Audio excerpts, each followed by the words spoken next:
Chapter 1101. Wei Wei Bai walked in a circle towards a place with many blind spots. Once there were many blind spots, the bodyguards behind her would not be able to see her. Finally, she came to a special area that was some distance away from the bodyguards behind her. She turned around and saw Chunru running towards her, panting. She needed a bigger surprise to get Chunru to kidnap her.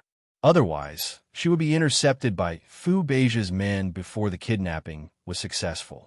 Wei Wei Bai felt that she must be the first person in the world who tried so hard to make the kidnapper succeed. When Chunru saw Wei Wei Bai stop, a trace of ecstasy flashed through her heart. She gritted her teeth, the coldness and hatred in her eyes emerging. Her friendly expression was especially ferocious. She rushed a few steps forward and immediately grabbed Wei Wei Bai's hand. Wei Wei Bai frowned and looked at her in surprise. Chunru cried, "Wei Wei, I'm your mother-in-law. How can you bear to see me sleeping in the open?" Wei Wei Bai was about to speak. Suddenly, there was an explosion. Out of nowhere, a grenade was thrown into the next room. The house exploded, and she was affected by the explosion. She felt the burning heat and staggered. She was almost knocked down by the force of the attack. Chunru's face flashed a trace of ecstasy. The plan worked.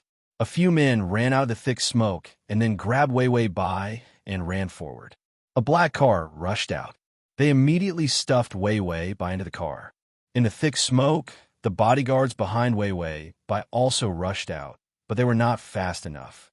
Wei Wei Bai was already out of sight. The bodyguards protecting Wei Wei Bai looked at each other, their faces pale. Fu Beija, who received the news, immediately stood up. The officers following him looked at him in surprise. Fu Beija's cold face was covered with a layer of frost. His eyes were red with anger. He pulled the safety off the gun and coldly said, "Put on your weapons." The officer behind him immediately asked, "Are we going to war?" Fu Beija's murderous aura was ice cold. "Open your head. This daddy's woman has been kidnapped. It seems that I was too merciful. Once you catch them, kill them without mercy." The officer immediately responded, "Yes, young marshal." On the other hand, Li Xinghe was planning how to defend against Fu Beija. Both armies were eyeing each other covetously, and a war could break out at any moment. The situation was not optimistic. Suddenly, Fu Beija's army received the order and retreated. The situation was so good that Li Xinghe's chances of winning were not high.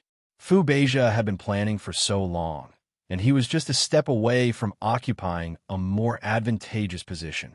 They had actually retreated. Could it be a different type of trap? Li Xinghe fell in a deep thought, and then asked someone to find out what happened to Fu Beija. The officers on this side were all happy. If Fu Beija's side retreated at this time, then we would be able to occupy a more advantageous position. We will immediately attack now. Li Xinghe also nodded, thinking that it was very reasonable. The adjutant, who had been asking around for a while, finally rushed in happily.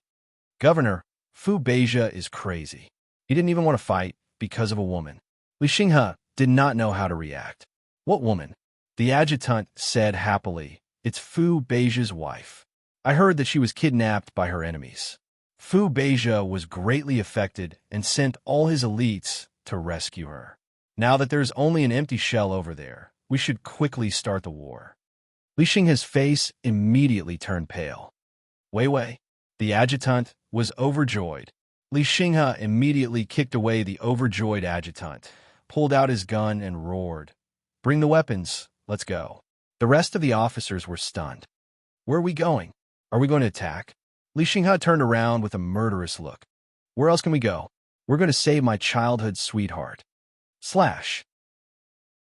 Chapter 1102. Wei Wei Bai was tied to a chair. It was an old and rundown warehouse. Every kidnapping location was always such a rundown place. Wei Wei Bai thought that the villains were too poor. Couldn't they just go to a hotel and get a few rooms and then negotiate while everyone drank and ate a luxurious lunch? After all, she was a project with 10 boxes of gold bars. There was no food, no drink, and the place was dirty and messy. The kidnappers of this batch could not keep up with the times. Wei Wei Bai chatted with the system. "When Fu Beija comes, remember to tell me." The system said, "What if he doesn't come?" Wei Wei Bai said, 95 points of affinity. If he doesn't come, I'll livestream myself eating affinity points. Was her strategy for so long fake? How could he not come? The system said, okay, he's here. He came quickly, and he came with an army. The villains looked miserable, with less than 100 people. Their weapons were shabby, with only a box of bombs and half a box of grenades. Guns are not the same as Fu Beija. Wei Wei Bai quickly looked around and found that Chun-Ru did not know that she had been exposed. She was still chatting and laughing with the people who had come with him outside the door. She thought that the gold bars would be in her bag. Chun-Ru thought that once she got the money, she would kill the hostage. Then she would escape abroad, and Fu Beija would not be able to catch her. Women had long hair, but short wit. She thought that her plan was flawless. She did not know how many eyes there were in the city. She brought 100 people with her, and even the passers-by did not have time to notice. But people from all walks of life, beggars and peddlers had sharp eyes. Chun-Ru had not even called Fu Beija to ask for the ransom. When Fu Beija cleaned up the city, those eyes came back and forth like surveillance cameras. They had already told her about Chun-Ru's whereabouts. Wei Wei Bai listened to the system and calculated the time.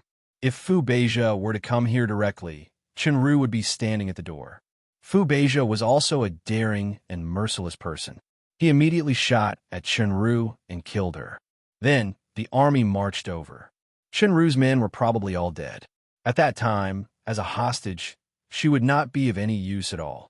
This kidnapping would be resolved by Fu Beija. Wei Wei Bai was exasperated. There weren't many villains who could do it. She only had about a day and a half left. If today's excitement wasn't enough, then there would be no chance for them to continue. Wei Wei Bai thought hard about the plan, and then she lowered her eyes. Her feet were not tied, so she kicked away the broken chair beside her. The sound startled Chun-Ru. She immediately walked in with a scowl. "What's wrong, young mistress? Are you running away?" Wei Wei Bai immediately put on a face that was asking for a beating. "I'm hungry." Chun-Ru sneered. "Do you really think you're a big shot? Am I your servant?" She took a big step forward and grabbed her chin, glaring at her angrily. "Wei Wei Bai, you're my hands now. If I want you to live, you'll live. If I want you to die, you'll die. Who do you think you are?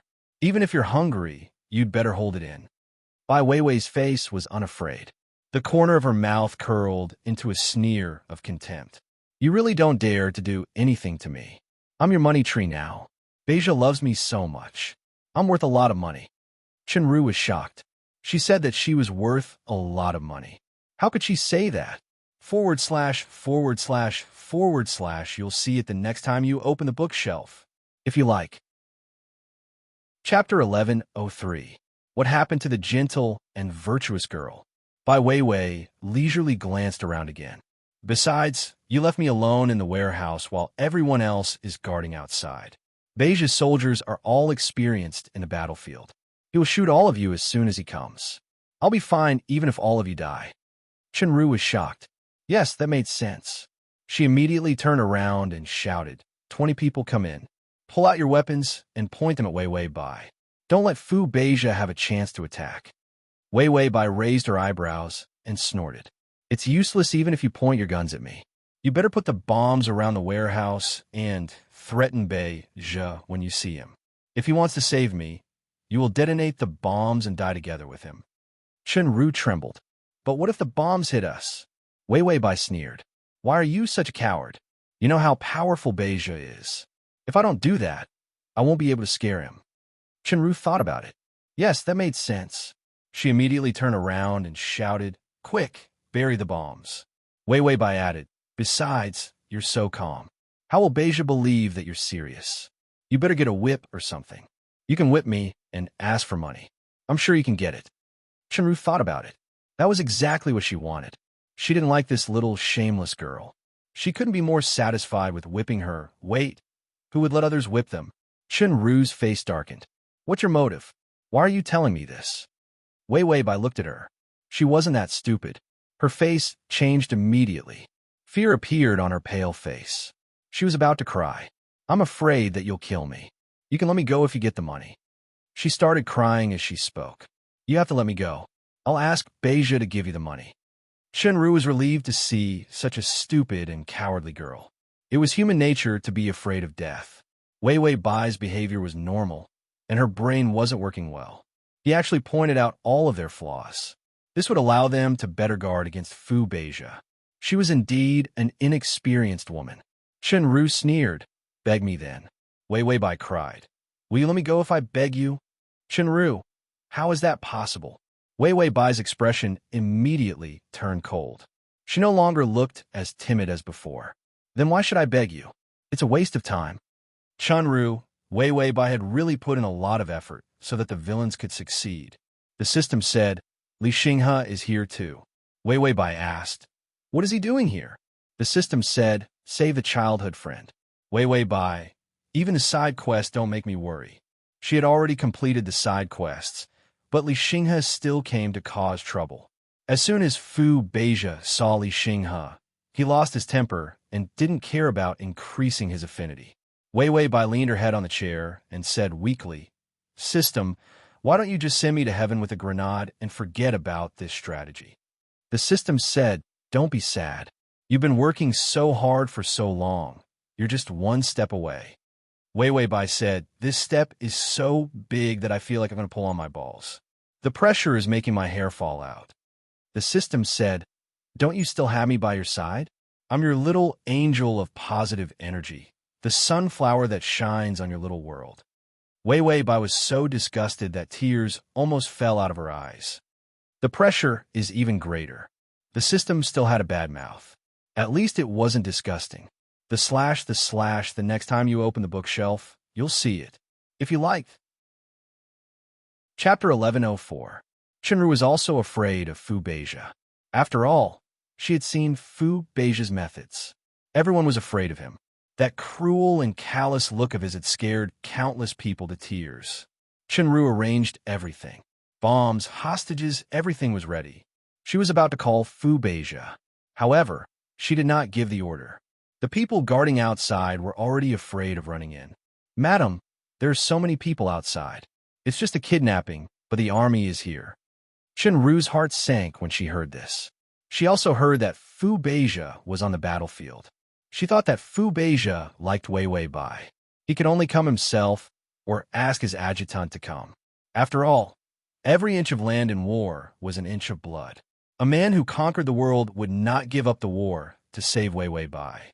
Shenru immediately ran to the door and saw countless soldiers in front of her. What was more frightening was that she heard the roar of an airplane. The car that led the way was a sedan. The car stopped and a man opened the door. He was dressed in military uniform, and his eyes were as cold and sharp as a hawk's. He got out of the car. It was Fu Beija. He pulled out his gun, pursed his lips, and unlocked the safety expressionlessly. Then his voice was terrifyingly cold. "Surround this place for this daddy." Shenru's world turned dark when she heard this. She immediately ran into the warehouse, trembling. Behind her, the people she brought with her shouted in fear, "The army is here again." Shenru looked back in shock and saw a huge army in the distance. She could not see the number of soldiers. At first glance, it was obvious that they were well-trained and cold-blooded elite soldiers. Shenru's legs almost turned to jelly. What was going on? It was just a kidnapping. Or did they kidnap in the wrong place? The outside had become a battlefield. Wei Wei Bai heard that Li Xinghe and Fu Beija's army met outside the warehouse. Like Shenru, her eyes were about to turn dark. This time, it was not her who provoked Fu Beija. It was Li Xinghe. The two of them were already fighting. In the end, they all ran to the warehouse at the same time. Didn't they just change the battlefield and continue fighting? At that time, it would be strange if Fu Beija's favorability increased. His attention would be drawn away by Li Xinghe. As expected, the soldiers outside began to run madly. "Set up the cannons. Quick, dig a trench and pile up the soil. There are a lot of infantrymen on the other side. This is the tempo of a direct battle." Li Xinghe wasn't much better off. Their governor had come to rescue his childhood sweetheart. He was up against Fu Beija again. That was why the war between the North and the South was so intense. Was it because of Wei Wei Bai? Fu Beija saw Li Xinghe occupying the other side of the warehouse. Both sides were on the defensive. The atmosphere was like a tiger watching its prey, ready to erupt at any moment.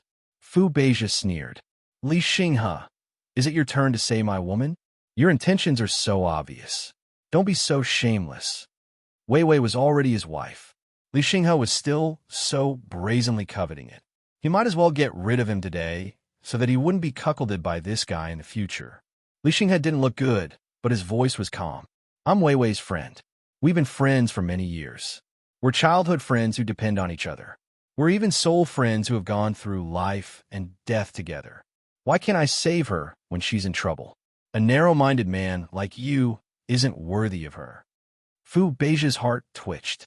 Friends for many years, childhood friends, soul friends. He even said that he was repaying a debt of gratitude. This was simply mental derailment. Fu Beijia was furious.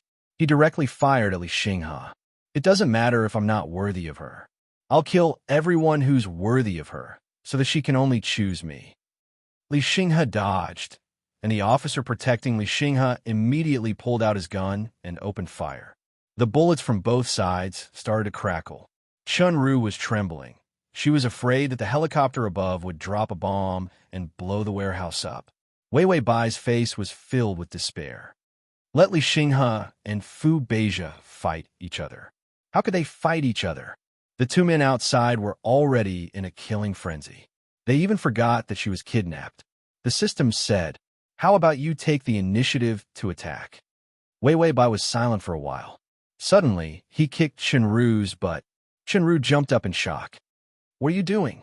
Wei Wei Bai roared. Idiot, do you want to live or not?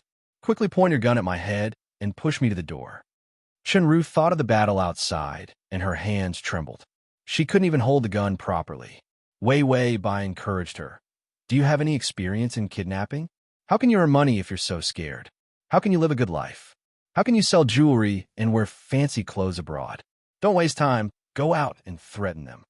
Chun-Ru was at a loss and could only follow Wei Wei Bai's words.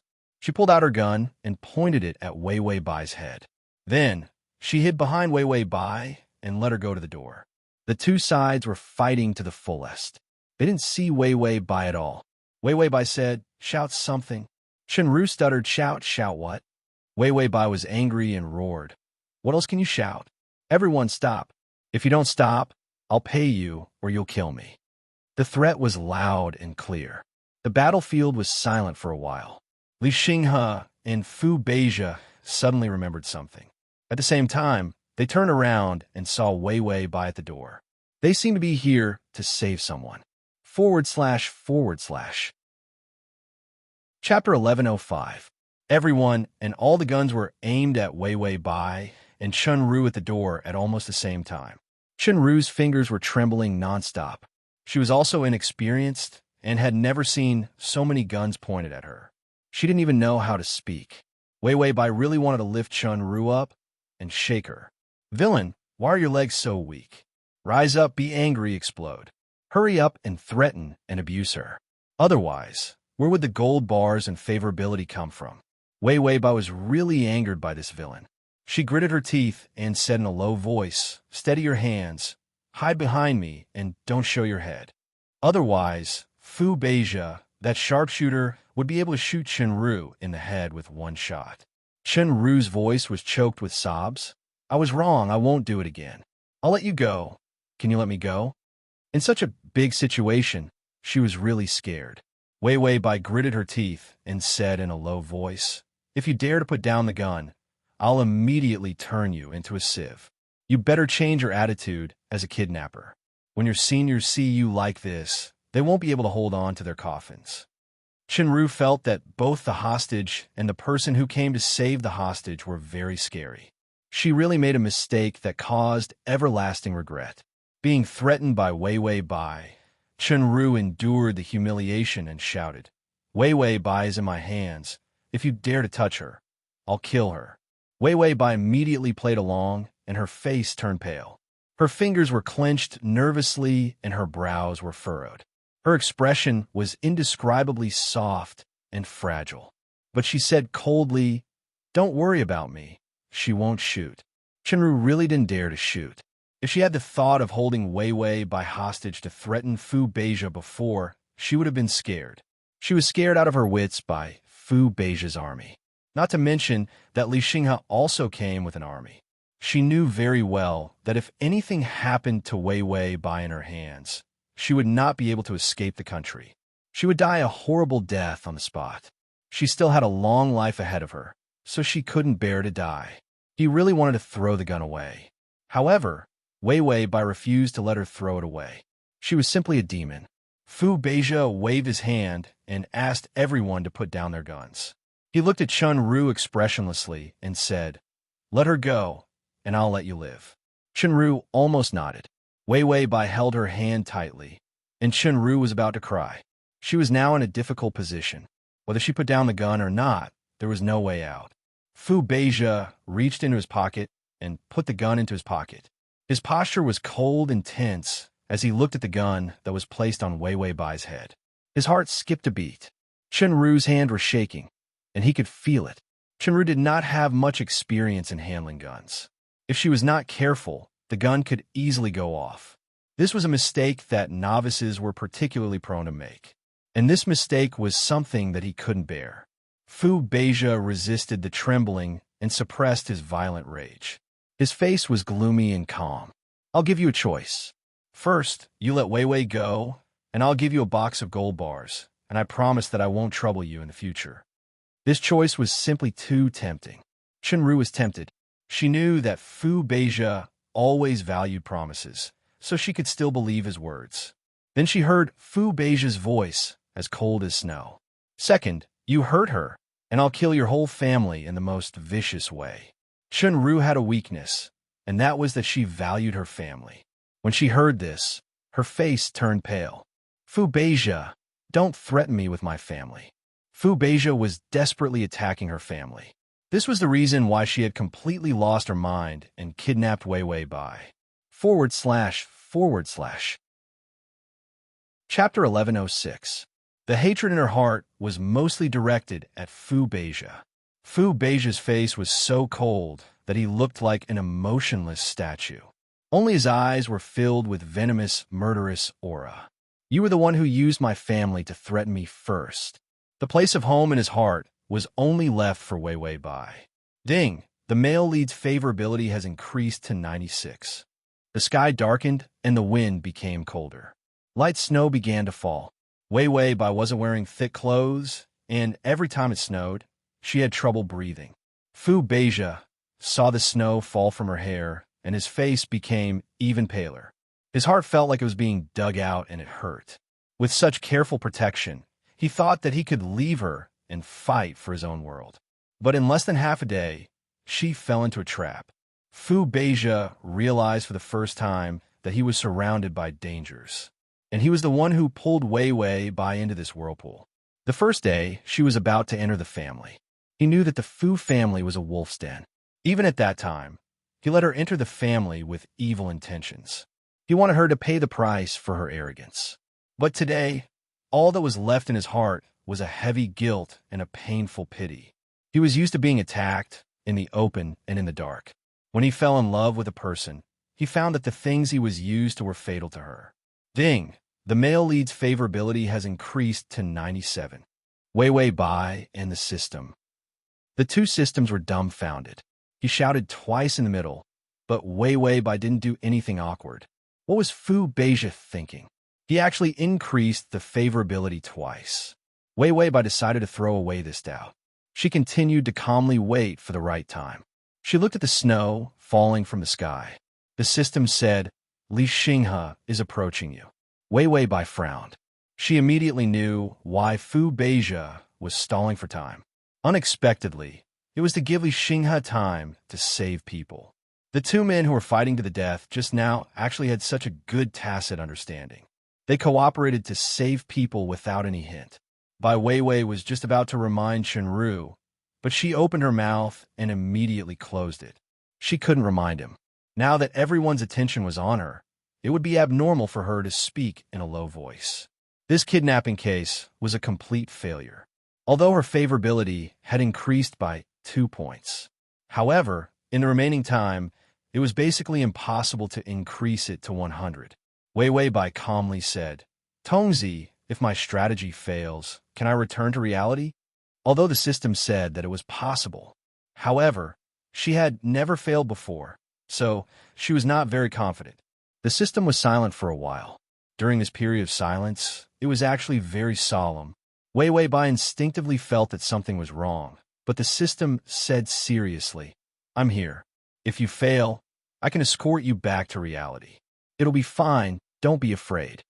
Even if it risked being killed by the main system, it would also drag Wei Wei Bai's soul through the soul channel that might be broken. Before she died, it would die before her. Wei Wei Bai didn't know why, but her heart was filled with a surge of emotion. The system's mouth was poisonous, but it was still very loyal to its friends. The system continued, "So seeing how beautiful I am, it's better that you don't fail." Wei Wei Bai. Could it make her feel touched for more than 3 seconds? Chen-Ru hesitated again and again, but still couldn't withstand the pressure and said, "Can you guarantee that I can leave safely?" Fu Beijia looked at her gloomily. His voice was so calm that there was a sharp, killing intent. "Yes, I can guarantee that you can leave safely."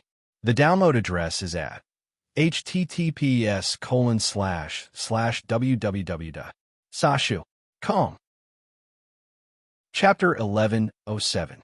His promise was real, but it had a time limit. Before Wei Wei Bai was safe, he could fulfill any promise he made. Chen-Ru thought of Fu Beijia's past examples of keeping promises and felt a little more confident. She looked back and forth at Fu Beijia several times before she finally made up her mind and was about to put down the gun in her hand. Li Xinghe, who had been waiting for a long time, suddenly appeared beside her and reached out to grab the gun. Wei Wei Bai was pushed away by Li Xinghe. She looked back and saw Li Xinghe ruthlessly kicking Chen-Ru in the stomach and grabbing the gun in her hand, looking like he was about to take the gun away. Because of the sharp pain, Chen-Ru nervously pulled the trigger. And that gun was aimed at Wei Wei Bai. Wei Wei Bai only felt that this was a terrible development. Was she going to die early? But in the next moment, a tall shadow threw himself on top of her. His heavy and warm chest hugged her petite body, blocking all the danger. Wei Wei Bai was pressed to the ground by him. She opened her eyes wide and saw Fu Beijia's worried face. He reached out to hold her face. The worry in his eyes was obvious. "Are you okay? Did they hurt you?" he asked anxiously. The calm appearance, just now, was completely shattered. Now Fu Beijia's eyes were red and his lips were trembling. Fear finally made him unable to maintain his usual indifference. Wei Wei Bai's face was pinched by him, and she vaguely said, "I'm okay, don't worry." Fu Beijia saw that she was so energetic and his body suddenly relaxed. He smiled. "It's good that you're okay." Wei Wei Bai felt that his body was getting heavier and heavier. Fu Beijia's eyes began to lose focus. "It's good that you're okay." At this moment of relaxation, he finally completely woke up. She was the person he couldn't leave. He would rather die than let her be hurt. Ding, the male lead's favorability is at 98. It was only then that Wei Wei Bai realized that his chest had started to bleed. The bullet came from back, and right in the heart. The target is dead? It was Wei Wei Bai's first time encountering such a situation. No matter how calm she was, she couldn't react in time. Li Xinghe, who had knocked Chen-Ru out with a kick, turned around and saw what was happening. His expression immediately changed, and he ran over. He reached out and pulled Fu Beijia up. Wei Wei Bai shouted, "Don't touch him." Li Xinghe paused. Wei Wei. Wei Wei Bai sat up from the ground. Her fingers trembled as she touched Fu Beijia's face. She was barely breathing. The system also reminded him that the target's death was counting down. He's going to die, host. The system's expression was heavy as well. The panic in Wei Wei Bai's eyes was forcefully suppressed. She suddenly said, "Li Xinghe, you guard outside and leave the warehouse to me. I want to save him." Li Xinghe knew that she had medical skills, but Fu Beijia couldn't hold on. This kind of injury, no matter who came, it would be useless. Li Xinghe's mouth was clumsy. He didn't know what to say. In the end, he was defeated by Wei Wei Bai's stubborn gaze. He immediately evacuated the crowd and told people to guard the warehouse. Then he carried Fu Beijia into the warehouse. Wei Wei Bai looked at Fu Beijia on the ground.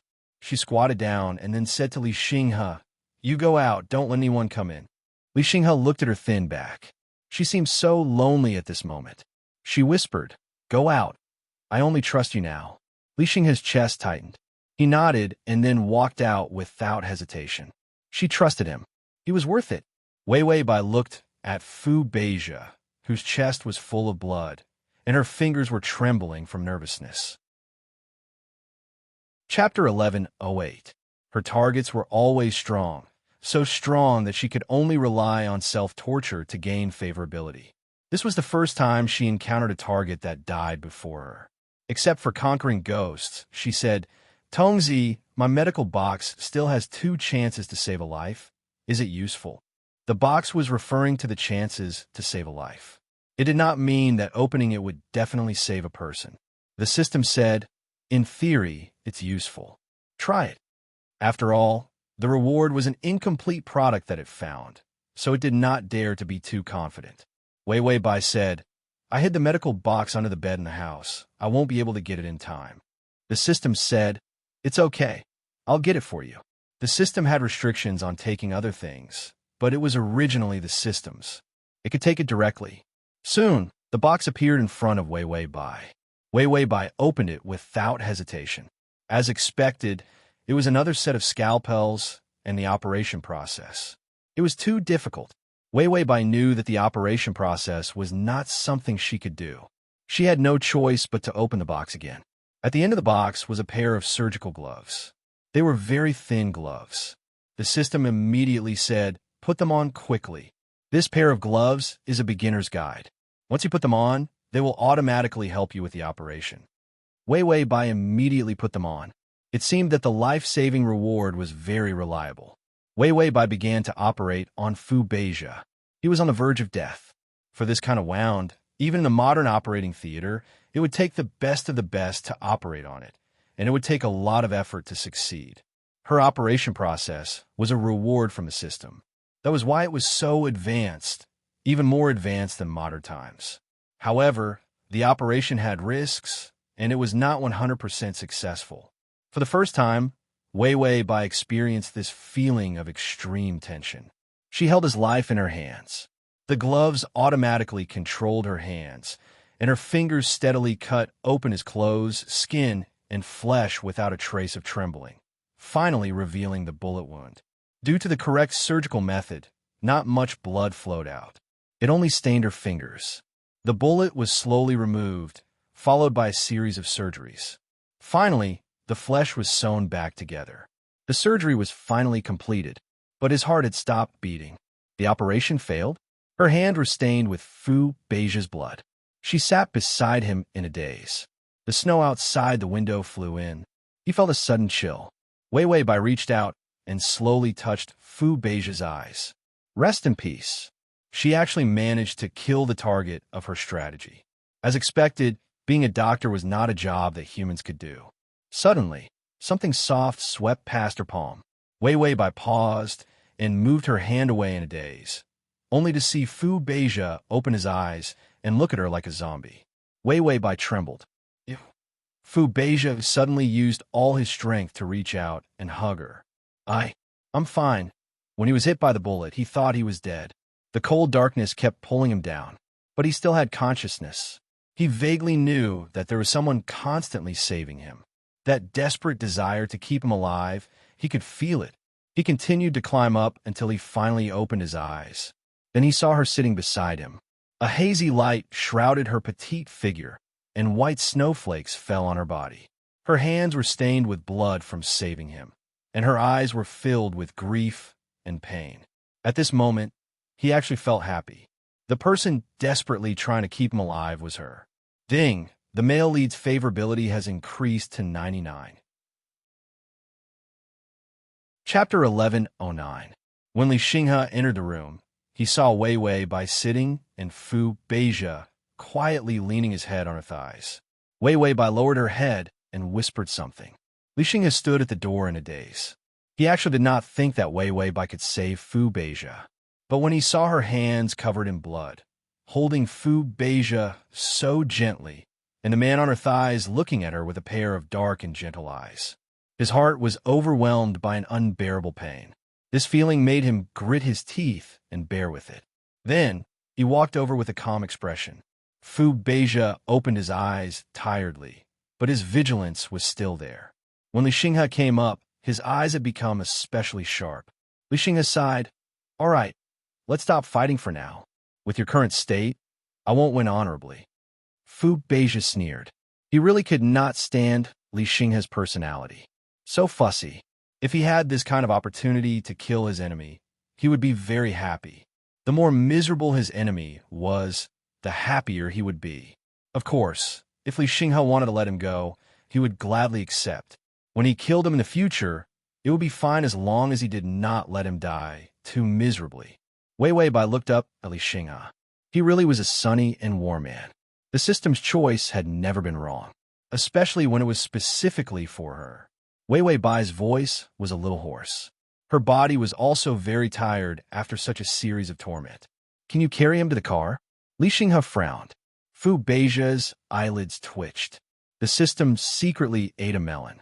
Fu Beija frowned and coldly said, Go and call the adjutant to carry me. Li Xinghe glanced at Fu Beija, but quietly bent down, reached under his knees, and directly carried him in a princess carry. Wei Bai and the system said, Oh ho. Fu Beija looked at Li Xinghe murderously. Li Xinghe's expression did not look good either. If you don't hug her like this, the wound will split open. I will fulfill all of Wei Wei's requests. It was rare for Wei Bai to ask him for something. He couldn't wait to give her his heart. Hugging Fu Beija was nothing. Fu Beija's body stiffened. He had no strength to struggle at all. He said, Put me down. If he was carried out by Li Xinghe, his reputation would be even worse. Besides, you won't die if you carry me. Li Xinghe walked out step by step. His face was incomparably inflexible.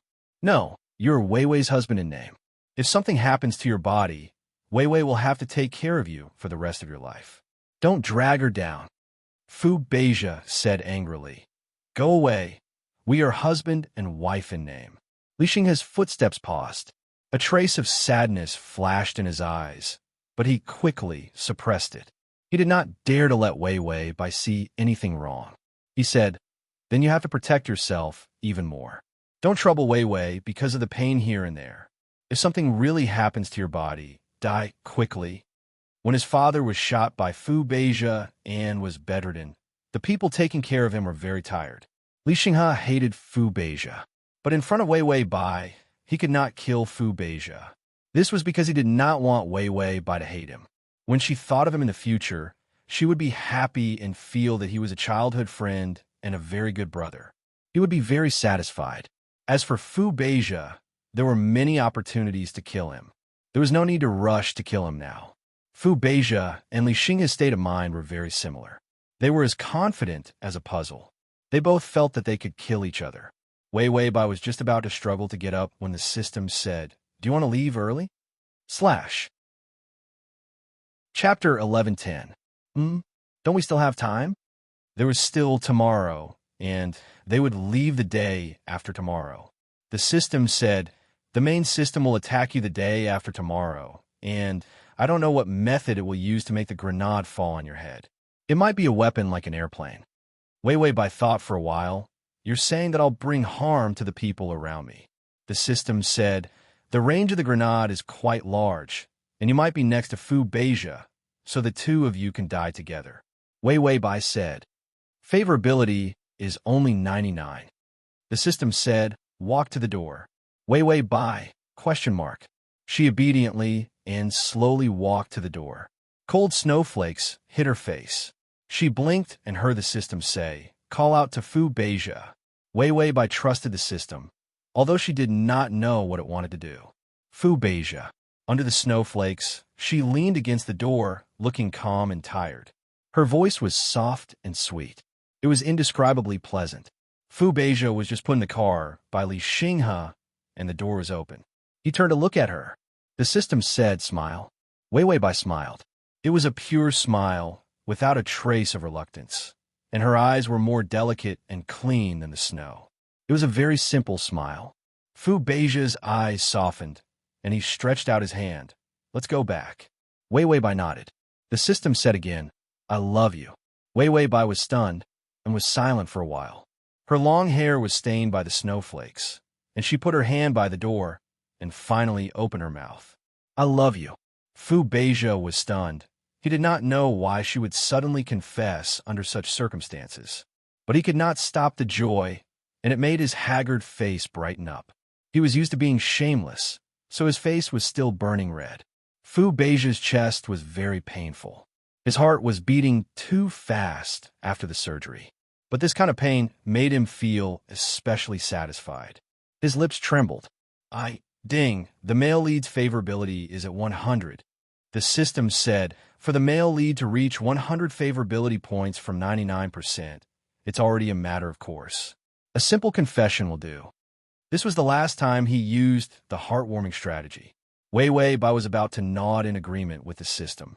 The roaring flames covered her vision, and then the sky was filled with darkness. The host has suffered heavy injuries. The mission is complete. Immediately leave this plane. Leave successfully. The bomb planted by Chan Ru was detonated. The range of the explosion was not large. It was in the warehouse. Wei Wei Bai, who was standing at the door, was immediately engulfed by the flames. Fu Beija's pupils shrank to the size of needles. The words in his lips trembled violently. Me too, I love you too. Wei Wei. The shrill scream made one's scalp go numb. He almost jumped out of the car, his hands clawed at the snow, and desperately crawled forward. The flames in the warehouse were hot and bright in the white snow, and all the moths were instantly turned into ashes. Fu Beija almost crawled to the door, his hands grabbing the scorching flames. But there was none. His hands hurt to the bone, but he could not grab anything. The adjutant behind him reacted and immediately rushed over to hold Fu Beija, not letting him go in to die. Put out the fire, save the madam. This sentence was futile. Everyone knew that Wei Wei Bai was gone. The system saw the chaos below, Fu Beija's painful expression, and Li Xinghe's panic of losing his mind and asking people to put out the fire. The slash. Chapter 11:11. It looked at Fu Beija blankly for a while, and there was a hint of struggle in its eyes. But soon its eyes returned to calmness and even coldness. It held a ball of soul light in its hands. This ball of light was a lot bigger, and it was Wei Wei Bai's. From the first plane, the light was so weak that it could die at any time. Now it had a lot of light balls. Its mood was finally better. Suddenly, it looked up at the fate roulette, and then at the soul channel. A powerful force that did not belong to this world suddenly came to the plane world. The system quickly bowed its head, sneaked through the soul channel, and ran to the real world. If Wei Wei Bai stayed in this plane for another day, she would be found by the main system. That was why it let her leave quickly. Its action of stealing the main system's data still aroused the vigilance of the main system. The main system, which had been sleeping for a long time, separated its spiritual sense to check whether there was a problem with the world. The system ran fast, so the main system did not find it in Wei Wei Bai. It safely passed through a disaster. The system carefully put Wei Wei Bai's soul back into her body. Then it reached out and gently tapped her forehead. What's wrong with eating more of your snacks? You're fat. If I don't eat more, I can't hold you. Suddenly, the system was alert. It immediately shrank into a ball and hid again. Yi Yuxuan seemed to be aware of something. He looked up again at Wei Wei Bai's head, his eyes calm and scrutinizing. It wasn't out of curiosity or doubt, but calm observation. Qin Xiu hurried over. I say, how many things did you bring to the field trip? Even if you want to go out for Wei Wei to bask in the sun, you don't need to bring a box of glucose bottles. As he spoke, he began to familiarize himself with the intravenous drip to hang the glucose. Then he finished for Wei Wei Bai. Usually, when she was asleep, all kinds of medical equipment to supplement nutrition were indispensable. But unexpectedly, Yi Yuxuan patted his head and said that the scenery in the suburbs was good. Wei Wei Bai had been in a deep sleep. Not being able to see her would affect her physical and mental health. He had been in a deep sleep all this time. So why would he care about the suburbs? Pushing it to the door to bask in the sun would have the same effect. He also brought a set of medical equipment and various daily necessities. Was this an outing, or was he preparing to stay in the suburbs? Qin Xiu nagged. While working, Yi Yuxuan took the blanket and covered Wei Wei Bai with it. The weather was cold, and he was afraid that she would not feel well. Yi Yuxuan suddenly said calmly, "Do you see something on Wei Wei's head?" Qin Xiu blankly looked up at Wei Wei Bai's head. There was nothing. He then looked at Wei Wei Bai's hair and said doubtfully, "Did you see her dandruff? Didn't you wash her hair every day? Her hair is clean and smells good." Yi Yuxuan's calm expression turned cold. He looked at Qin Xiu with dark eyes. Qin Xiu retreated a dozen steps for fear of being beaten by Yi Yuxuan. He can't beat him. Yi Yuxuan glanced at Wei Wei Bai's head again and said to himself, "It seems that only I can see it." Above her head, in the void, there was a golden, incomplete light. What was that? Yi Yuxuan calmly analyzed it, but he had no idea. He felt that his knowledge reserve was not enough. Although he had searched for a lot of information during this time, he still had no clue. He was impatient, curious, and he didn't have these emotions. But when it came to Wei Wei Bai, his calm heart still surged with a strong desire to solve it. The download address is at https://www.sashu.com. Chapter 11:12. These golden fragments are likely to have something to do with her being in a deep sleep. After Qin Xiu finished moving things, he saw the life assistant, the president's secretary, and so on standing in another place making lunch. He had nothing to do, so he found something to say. "You haven't been dreaming recently. You haven't come to me for counseling." The strange dreams that Yi Yuxuan had before were super scary. In particular, he felt that every time Yi Yuxuan talked about dreams, his whole person would change, even a little bit of schizophrenia.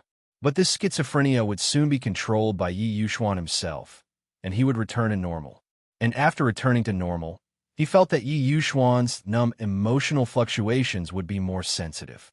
Although his dreams were cruel and terrible, Qin Xiu still felt that these dreams had great benefits. As for Yi Yuxuan, he felt that he was hurt in the dream, but it was just a dream. He would be fine when he woke up. Yi Yuxuan glanced at him faintly. He didn't know why this glance was cold and cruel. Qin Xiu took a few steps back. "What are you doing?" "I just complimented Wei Wei. And you're already hating me?" Yi Yuxuan shook his head. "I'm not such a stingy person. If you just touched her hair, I would want to cut off your hand." Is this stingy?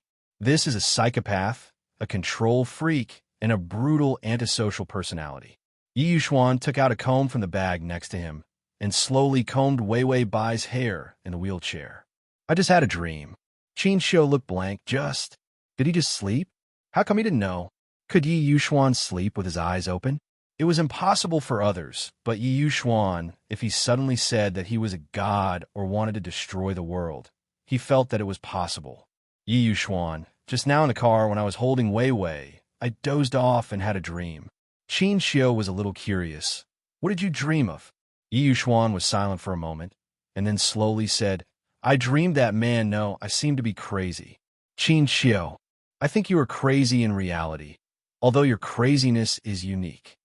The first time he saw Yi Yuxuan, he saw him sitting indifferently in a chair, reading those particularly profound books. He felt that this child was really crazy. He couldn't understand any of the books he was reading. What was going on? Genius and crazy. But genius. The follow-up to The Abandoned Wife of a Young Marshal in the Republic of China, Li Xinghe took off his hat and sat on the chair. His face was much older and more haggard. In front of him was the agreement. This was a decent piece of paper made by a stray dog. For years, he looked at the man sitting in the chair opposite him in a trance. For years ago, he remembered that it was also winter. She stood at the door of the warehouse, laughing, and then there was an overwhelming snowflake and a roaring fire. The white snowflakes were like paper money to pay tribute to her. During the time when she died, he and Fu Beija stopped the war. Both sides seemed to be discouraged, and there was no trace of fighting spirit. Then after a year of peace, Fu Beija began to take the initiative to provoke the war. Like a hot knife through butter, he pressed forward, desperately attacking the south. Li Xinghe looked at Fu Beijia all the way to victory and sneered. He felt that Fu Beijia forgot about Wei Wei Bai, so he was not sad and finally remembered his goal of conquering the world. His ambition had long been eroded by Wei Wei Bai's death. Fu Beijia let it go so easily. Fu Beijia won. He sat opposite him and watched him sign the contract of forfeiture. After signing the agreement, Li Xinghe closed his eyes and sighed. "You can kill me." The man opposite him was dressed in military uniform and did not wear a hat. Under his short black hair was a pair of eyes, cold and bright. His face was still young and handsome, and his attitude was sloppy like a hooligan. "Sign it and get out of the country." After saying that, Fu Beijia nimbly took the agreement and waved his hand. "I'm leaving." Li Xinghe stood up in shock. "You're not going to kill me?" Fu Beijia had already walked to the door.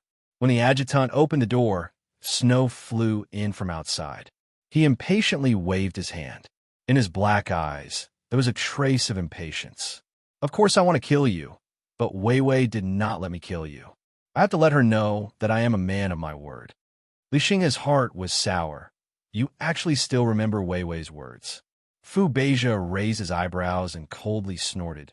"It's not like I have amnesia. She was still instructing me yesterday morning." Li Xinghe paused, as if he was struck by lightning. He saw that Fu Beijia had already walked out. The adjutant opened a black umbrella and covered his head. Li Xinghe did not care about anything else and staggered over. "Fu Beijia, you're crazy.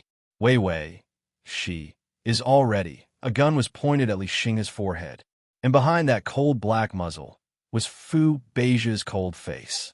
His voice was more illusory and cold than the sky full of snow. "Li Xinghe, but jealous that I have her." Li Xinghe stared at him blankly, but he did not know why his heart was sour and tears came out from his eyes. Wei Wei Bai is dead. Fu Beijia is really crazy. / button at the bottom to record this reading. Chapter 11:13. When Fu Beijia returned home, the snow had covered the road outside. There was a thick layer of snow, and when he stepped on it, it would make a crunching sound. He frowned in annoyance and quickened his pace. The ringing in his ears started to appear, giving him a splitting headache. When he entered the door, he took off his hat. His short black hair was a little wet, traces of the melting snow. However, he did not feel cold at all. He was just annoyed. He did not know what he was annoyed about. When Fu Beijia opened the door, he paused and suddenly called out softly, "Wei Wei." A clear and sweet voice responded from behind the door. "Fu Beijia, you're back." She had always called him by his name. She did not respect him as much as other people, but it was so nice that his heart softened and melted. Maybe it was because there was always a hint of sweetness in her voice. This kind of sweetness was addictive. After hearing one sentence from her, he wanted to hear more. He did not even care about what she said. Fu Beijia pushed open the door. His brows were still heavy, but he still walked in. There was a screen inside the door, but suddenly he found that the screen was placed to one side. A woman was sitting on a chair with her back facing him. She was wearing a light green cheongsam, and she was quite beautiful. Fu Beijia stopped in his tracks, and his eyes turned red. He closed his eyes, and the huge despair in his chest formed an empty sadness. He called out softly again, "Wei Wei." The woman said softly, "You're back." Fu Beijia was silent. He did not even open his eyes. The woman said, "Fu Beijia, where did you go? I waited for you until the food was cold." The voice was right. The tone was also delicate and charming. Even the woman's back looked like her. Fu Beijia really wanted to blind his eyes, ears, and even his brain. Only in this way could he lie to himself. The woman in front of him was his Wei Wei. The woman spoke again, "Fu Beijia, bang." A bullet brushed past her ear, and her hair fell off. The woman was stunned for a moment before she suddenly screamed. Her voice was completely different from when she was talking just now. It was sharp and made people feel uncomfortable. Fu Beijia finally opened his eyes again. He raised his hand and raised his gun. The coldness in his eyes gradually grew. His expression was ferocious and terrifying. "I'll let you in. The woman turned around, and her face actually looked a bit like Bai Weiwei. She knelt down in horror. Young Marshall, before he could finish, a couple behind the screen suddenly appeared and knelt down in fear. Young Marshall, we found her. After all, Madam has passed away. You can't keep using your ventriloquism to miss her. After all, the Fu family still needs descendants. Moreover, this girl was carefully selected. She resembles Madam the most. Fu Beija looked down at them. This couple was the master of ventriloquism that he had taken Weiwei by to see back then. All these years, every time he had a terrible headache and wanted to kill someone, he would call them over and sit behind the screen. Then, he would imitate Weiwei Bai's voice so that he could have some pitiful peace. He could even write his own lines and scripts. His sweet life with Weiwei after marriage was all written by him. In the end, he even felt that it was not written by him. This was the life that they should live. Li Xing has said that he was crazy, but he was not. He knew better than anyone else that she was no longer around. But he had to rest. He lived in the torment of losing her 24 hours a day. Chapter 11:14. He needed at least a little time every day to deceive himself that she was still around. Otherwise, he would not be able to live on. The heavy and excessive longing made him unable to bear the burden. His personality did not allow him to have thoughts of dying. He was a person who wanted to be strong and not cowardly. Even if he died, he would not die cowardly. If he directly committed suicide, he would look down on himself. He had never endured such hardships before. Fu Beija's eyes were so cold that there was no trace of anger. He said, "Get out." The couple immediately got up and walked out. As for the remaining woman, when she saw Fu Beija holding a gun, she also got up in fear and then staggered towards the door. Just as she reached the door, a bullet hit her feet. The woman was so scared that she screamed and immediately ran out. She probably did not dare to look at Fu Beija in the future. Looking at the back view that looked like Weiwei Bai, Fu Beija's eyes were terrifyingly cold. He could not help but shoot at the back view. His Weiwei would not be so timid. She was the woman who braved his bullets to enter the house and become his wife. Fu Beija chased everyone away. He stood there in a daze for a long time before slowly sitting down. The surroundings were terrifyingly quiet. The gorgeous furnishings, tables and chairs were no different from 4 years ago. He did not change the furnishings. Even the boxes, wardrobes, and jewelry boxes that Weiwei Bai kept her things were still in the house. The house was clearly filled with her things, but as time passed, in the end, her aura grew faint and distant. Fu Beija took out a cigarette and smoked quietly. In the dense smoke, he seemed to see Weiwei Bai walking down the stairs. Wearing the moon-white cheongsam that he chose, her calves were extremely beautiful. Step by step, she swayed gracefully down the stairs. Her face was delicate like the magnolia flower by the windowsill. When she smiled, her eyes were beautiful stars. He stared blankly. The pain of the past few years melted in her eyes.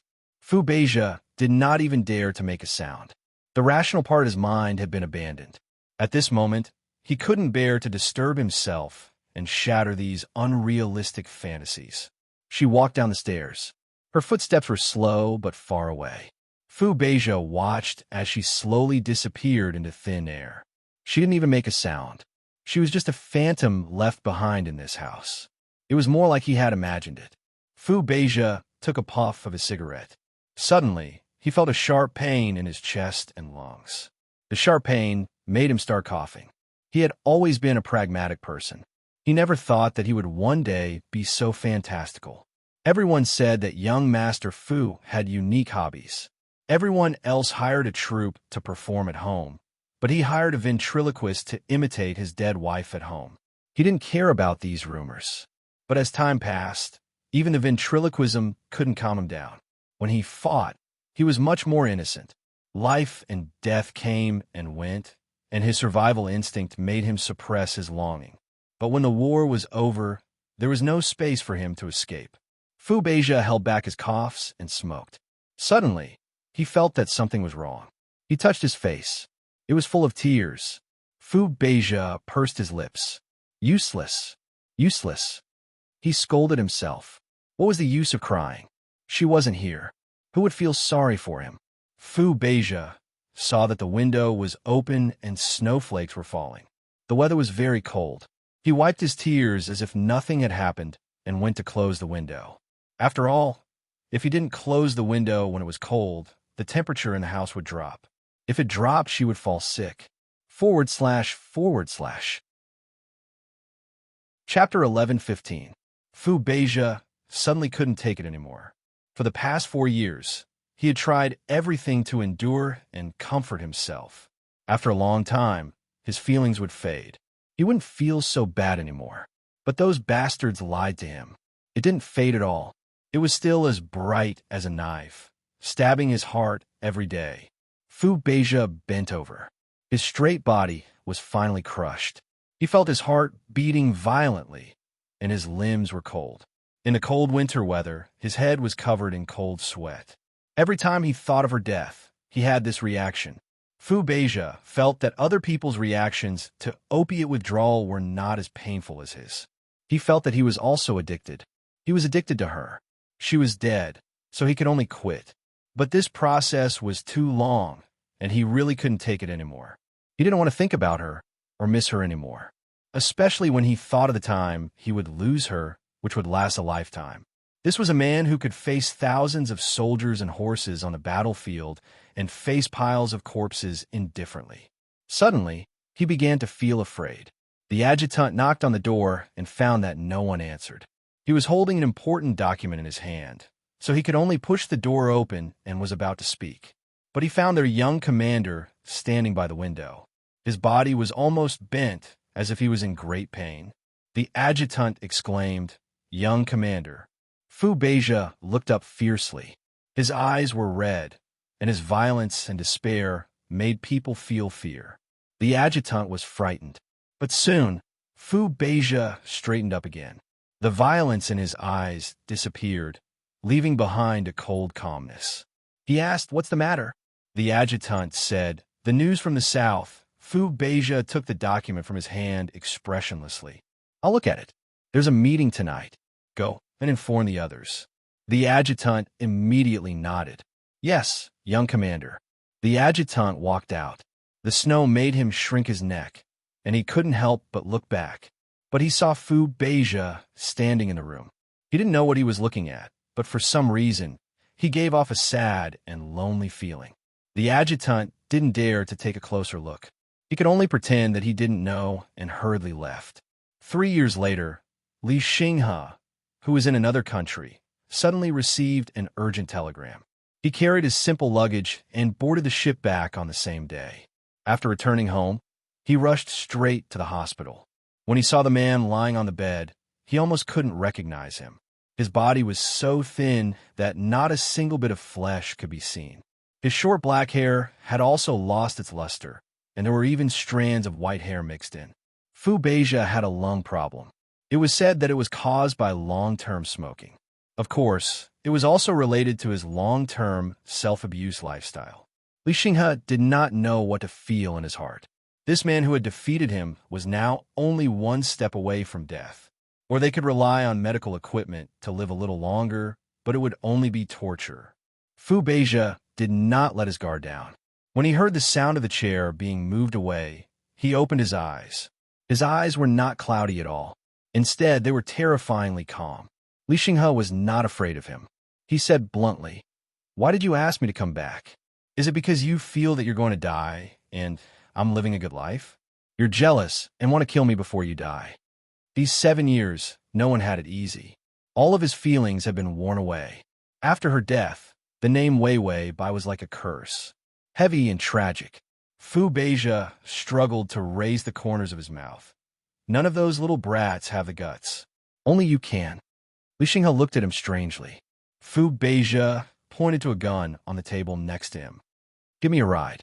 /to TXD. Chapter 11:16. There was no way to recover from this illness, but the hospital could only keep him alive, because he was too important. Fu Beija did not intend to commit suicide, but he did not want to be served by others in his last days. Li Xinghe knew what he was thinking. After all, if he was the one lying on the hospital bed, He could only shoot himself. This was not because he was afraid of being tortured by treatment, but because of his self-esteem. A person who had been strong all his life would not allow himself to be weak. Fu Beija was stronger than him. Li Xinghe did not take the gun, but said calmly, "You can still move your hands. Why don't you end your own life?" Fu Beija's face was sunken, and his eyes were sharper. He said in a hoarse voice, "I can't bear to." Li Xinghe did not understand. "Can't bear to?" Fu Beija said with difficulty. "At first, I couldn't bear to kill myself.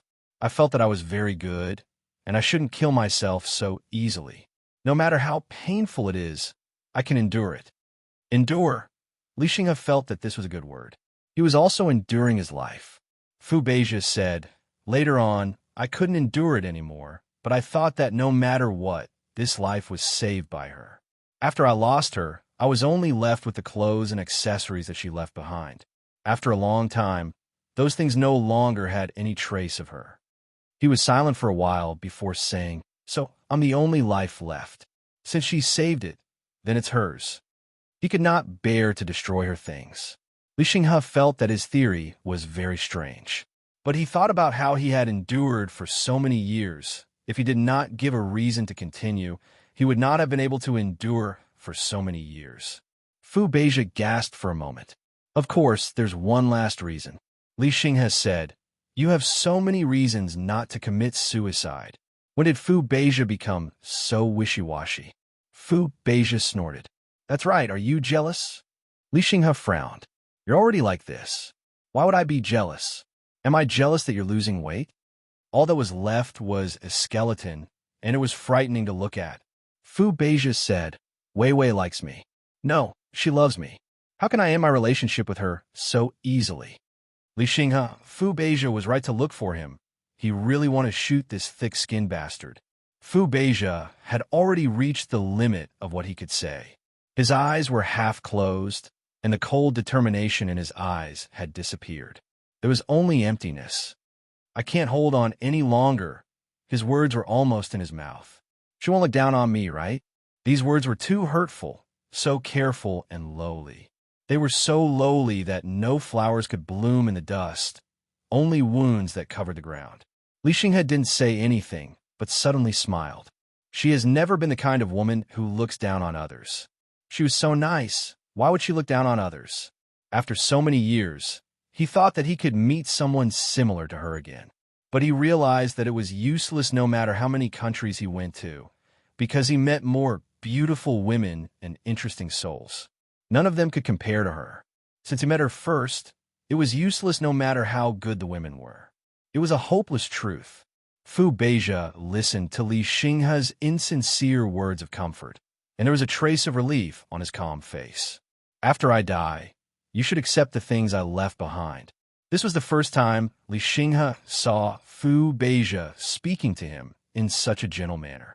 He picked up the gun from the table and pressed it against Fu Beija's forehead.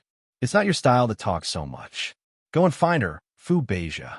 Fu Beija slowly closed his eyes. A violent gunshot was heard. Blood splattered everywhere, the last color he saw before he died. That red was the same as the day she entered the house, wearing a wedding dress, bright and dazzling. She stood inside the door. She smiled, and her voice was crisp and sweet. "I'm yours, Fu Beija. I'm yours too, Wei Wei Bai. / Chapter 11:17. Qin Xiu silently pulled out a few tissues from the paper box next to him, and then sobbed and wiped his tears. Yi Yuxuan's face was calm, indifferent, without any emotional fluctuations. Qin Xiu said, "You're too miserable. By the way, what happened to the bad woman who killed your family's Wei Wei? Did you cut her into 1,000 pieces?" Yi Yuxuan thought for a moment. "I didn't cut her into pieces. She loved her family, so I killed her family one by one, and then let her go to the streets to beg." Qin Xiu. It sounded a bit crazy. This is more terrible than taking someone's life. Qin Xiu looked up and down at the man in front of him again. He was still so cold, still so expressionless to the point of being unreasonable. He wiped his tears. "Why are you not touched at all?" He heard that he was hurt even in his dreams. Even if Yi Yuxuan was a stone, he would be crushed. How could he still look so calm? We talked about his dreams before. Didn't he sometimes reveal his emotions? To make Yi Yuxuan reveal his emotions, it was generally possible for a fatal blow to happen. Yi Yuxuan saw the blanket on Wei Wei Bai fall down, exposing her shoulders. He reached out and pulled her up again, his voice very calm. I'm used to it. Used to a long period of despair. And then when he opened his eyes, the beauty of returning to her side again. Yi Yuxuan felt that the man in the dream was more miserable, but he was not miserable. Because she was always by his side, even if he kept having such terrible dreams, losing her again and again. But as long as he thought of her waiting for him in reality, what came up in his heart was not the heavy and unsuppressible sadness, but the joy of relief. After experiencing it for a long time, he was able to cope with these unfamiliar emotions that came flooding in.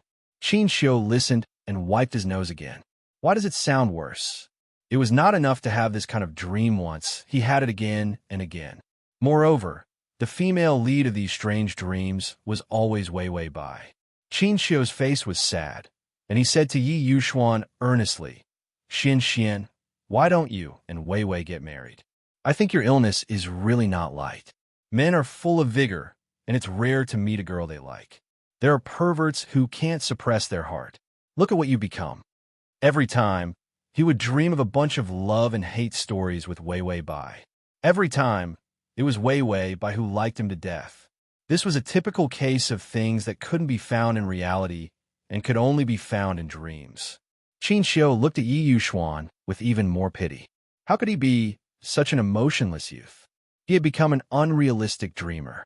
Qin Xiu suddenly felt that being single was pretty good. It was better than dreaming. Yi Yuxuan said indifferently, it's a bit hard to hold it in, but I think if she doesn't like it, I can hold it in until after marriage. Qin Xiu, when will it be after marriage? A few days ago, they were still discussing how to make the engagement party. But as soon as Wei Wei Bai woke up, it fell through. Qin Xiu looked at Yi Yuxuan, and his face became bitter. Yi Yuxuan's heart must be more bitter than his. Otherwise, he wouldn't have such unreliable dreams every day. Yi Yuxuan looked at Wei Wei Bai. She was sleeping quietly with her eyes closed, soft and white. His expression softened, and the calm indifference in his eyes was also stained with warmth. That day will come, I can wait. He had been waiting for her for a long time, so he didn't lack the experience of waiting. And read the ad. https://m Sashu.com collections below to record the reading record. Chapter 11:18. Yi Yuxuan suddenly held his breath and saw the eyelashes of the woman in the wheelchair tremble. Then she opened her eyes. Her clear eyes were blank and unguarded, and his figure was reflected in them. Wei Wei Bai blinked and blinked again. His handsome face was right in front of her. She took a deep breath and fell back, only to find that her body hit the back of the chair. She saw that she was sitting in a wheelchair, and there was an intravenous drip in her wrist. Yi Yuxuan, Wei Wei Bai was out of breath. Every time she woke up, it was her and the system. The first time she opened her eyes, it was someone else. Yi Yuxuan looked at her gently, obviously without any expression, but he was surprisingly gentle. You're awake. Bai Wei Wei pursed her lips before she breathed a sigh of relief and nodded. I'm awake. Such a mysterious conversation. Qin Xiu looked at this and that in silence. Single dogs don't care about the idea of disbanding a sour and extremely ungrounded couple. These two people looked like they were made for each other. Even their conversation seemed to have a special meaning. Yi Yuxuan reached out and neatly pulled out the needle in her wrist, then pressed the wound with a sterilized cotton pad. He quickly took out an okay bandage and put on her. The wound was very small, and the bleeding would stop soon after he put on. He said, Are you hungry? His voice was flat and natural, as if she had only slept for half an hour, and when she woke up, it would be lunchtime. Bai Wei Wei cautiously called the system a few times in her mind. The cowardly system didn't dare to say a word. The more pain she experienced, not only did Wei Wei Bai's soul begin to become heavier. Yi Yuxuan, the man responsible for providing vitality to Wei Wei Bai, also began to slowly awaken some terrible abilities. It was not at the same level as Yi Yuxuan. If Yi Yuxuan had really fully awakened, it would have been crushed by him. Therefore, the system did not dare to make a sound in front of Yi Yuxuan. It was afraid that he would be able to hear its voice like Wei Wei Bai. At that time, the scene would definitely be a bloody hell. It did not dare to take the risk. Wei Wei Bai had also experienced Yi Yuxuan's terrifying ability to observe micro-expressions. She did not dare to call for the system too many times, for fear of being interrogated by Yi Yuxuan again. She took a look at her surroundings. The scenery was picturesque, and the scenery was particularly unique. In the distance, the green hills were covered with maple trees. Nearby, there were gurgling streams. Even the pebbles were soaked in the water. Under the sunlight, the sparkling water looked especially beautiful. Yi Yuxuan asked again patiently, "Do you want to eat something? You eat too much liquid food, so your digestion may not be good, so I prepared some special set meals for you." He had taken over everything that belonged to her. Even Bai Changyan was sent by him to attend a business seminar. Wei Wei Bai had just woken up.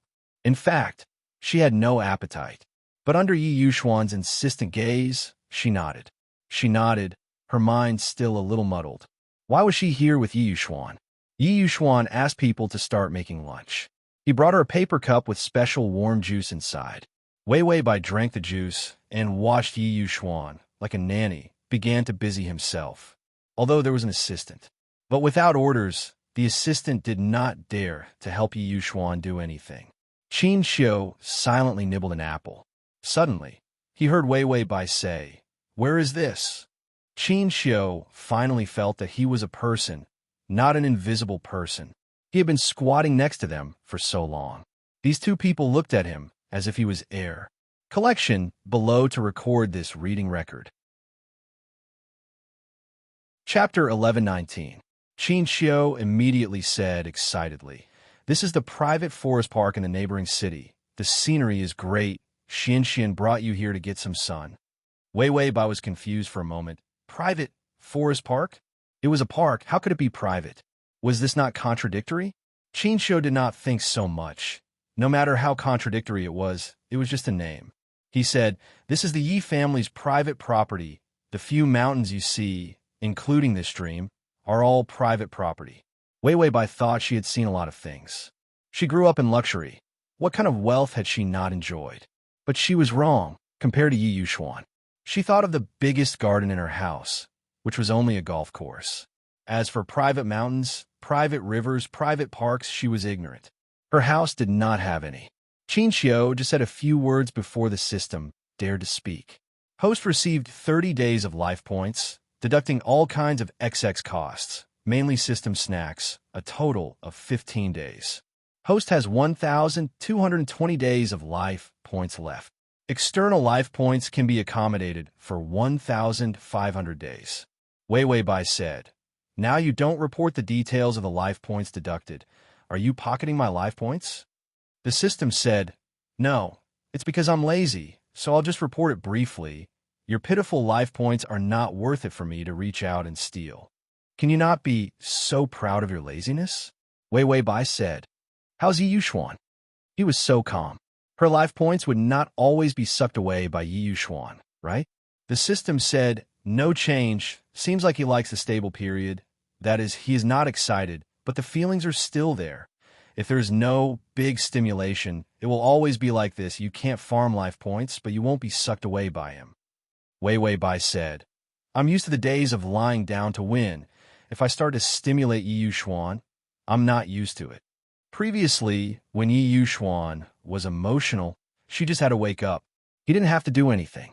Yi Yuxuan's HP was instantly transferred to her. The system said, humans need to be stimulated. Even if you like someone, once you've passed that passionate stage, your feelings will definitely become dull. This kind of indifference didn't mean that he didn't like it. It was the body that suppressed the excitement of liking. Let liking become a habit. Habits, on the other hand, didn't need to be controlled by emotions. It was just an instinctive action. Love you love to become instinct. It sounds wonderful, doesn't it? But for Wei Wei Bai, her instincts were too dull. If it was plain, he wouldn't be able to increase his HP. The system said, that's why you need to give him a sense of crisis. After all, you've already confirmed that he likes you, but he's sure that the two of you will definitely be together. If you don't cause trouble, his emotions won't fluctuate. The system was also trying its best to persuade him. Is it easy? I also need to make a strategy for the host. Wei Wei Bai rubbed her chin, deep in thought. After interacting with each other for such a long time, although Yi Yuxuan's face was paralyzed, he wasn't the kind of crazy robot she had imagined. He was quite good to her. Wei Wei Bai couldn't help but say, Tongzi, there's no emotional blocker in reality. If I'm too serious in following Yi Yuxuan's strategy, I'm afraid that I won't be able to suppress my feelings. She was a human. If she didn't have any special means to deliberately get close to a man she didn't hate, after a while, she would definitely be moved. Download the at https://m Sashu. To facilitate your next reading, you can click on the button at the bottom to record this reading. Chapter 1120. Acting required emotions, and there was no cheat to remove them. She would fall into it sooner or later. The system said, everything is risky. How can you succeed if you don't take risks? Wei Wei Bai shook her head. Actually, there's a more important reason why I don't want to get too close to Yi Yuxuan. The system asked, what's the reason? Wei Wei Bai said, Yi Yuxuan is too handsome. When I look at his face, my heart starts to beat faster. She looked up and saw that Yi Yuxuan had already spread out the picnic cloth with all kinds of beautiful food on it. It looked like a proper suburban trip. The sunlight from the treetops fell into his black hair, and his beautiful and indifferent eyes had a bit of light. Clean and cold handsome. It made people wonder how this face could be so perfect. Wei Wei Bai said, it's not good for a man to be too handsome. Isn't that a crime? The system said, wake up. Men are dangerous. You have to wake up and treat him like pork belly. It's just 2 eyes, a nose, and a mouth. What's so good about it? Wei Wei Bai said, pork belly is delicious too. The system was speechless. The host was done for. She was seduced by Yi Yuxuan. Wei Wei Bai drooled for 3 seconds, then finally put away those unrealistic thoughts. All right, I can't like it too plain. I need some excitement. The system? ? Wei Wei Bai calculated with a gloomy face. I think Yi Yuxuan is too trusting of me. That's why he's not excited. I'll just let him feel a sense of crisis. The system? Host, you change your face too quickly. Are you afraid you'll be tempted? Wei Wei Bai punched her palm and looked to the side. Finally, she saw Qin Xiu, who was eating an apple with his head down like a hamster. Qin Xiu was not a top-notch handsome guy, but he was still handsome. His eyes were eyes, and his eyebrows were eyebrows. If it wasn't for the fact that Yi Yuxuan's cheat-like face always overshadowed her. Qin Xiu was also a handsome guy, and although Qin Xiu was a generation older than Yi Yuxuan, however, she was only 4 or 5 years older than Yi Yuxuan. Qin Xiu, who was eating the apple, suddenly felt a chill. He looked up and saw Wei Wei Bai looking at him with gloomy eyes. It felt like the big wild wolf had taken a fancy to the little Blue Riding Hood. He was terrified. What was going on? Could it be that the way he ate the apple was wrong? Wei Wei Bai suddenly reached out and put her hand on Qin Xiu's shoulder. Brother Xiu, do you have a girlfriend? Qin Xiu's face turned pale. His head was stiff. He twisted his neck and looked at Wei Wei Bai's beautiful white hand on his shoulder. On his shoulder. Qin Xiu looked at Yi Yuxuan in horror. Yi Yuxuan had just finished arranging the picnic cloth and stood up.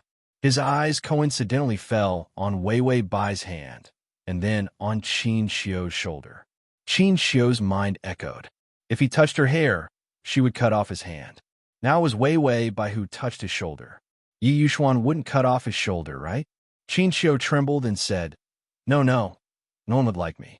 I'm unreliable, poor, and useless. No woman liked me since I was a child. With such a self-deprecation, he should be safe. But the next second, he saw an even more horrifying scene. Wei Wei Bai showed a bright and beautiful smile. I like Brother Xiu, such a pure and good man. Qin Xiu suddenly felt that the heavens wanted him dead. Lightning struck him and left him devastated. Wei Wei Bai. In fact, I liked doctors since I was a child. A handsome and famous young doctor like Brother Xiao is very close to the man I look forward to. Qin Xiao felt that his picture was already hanging on the tombstone. He was going to die.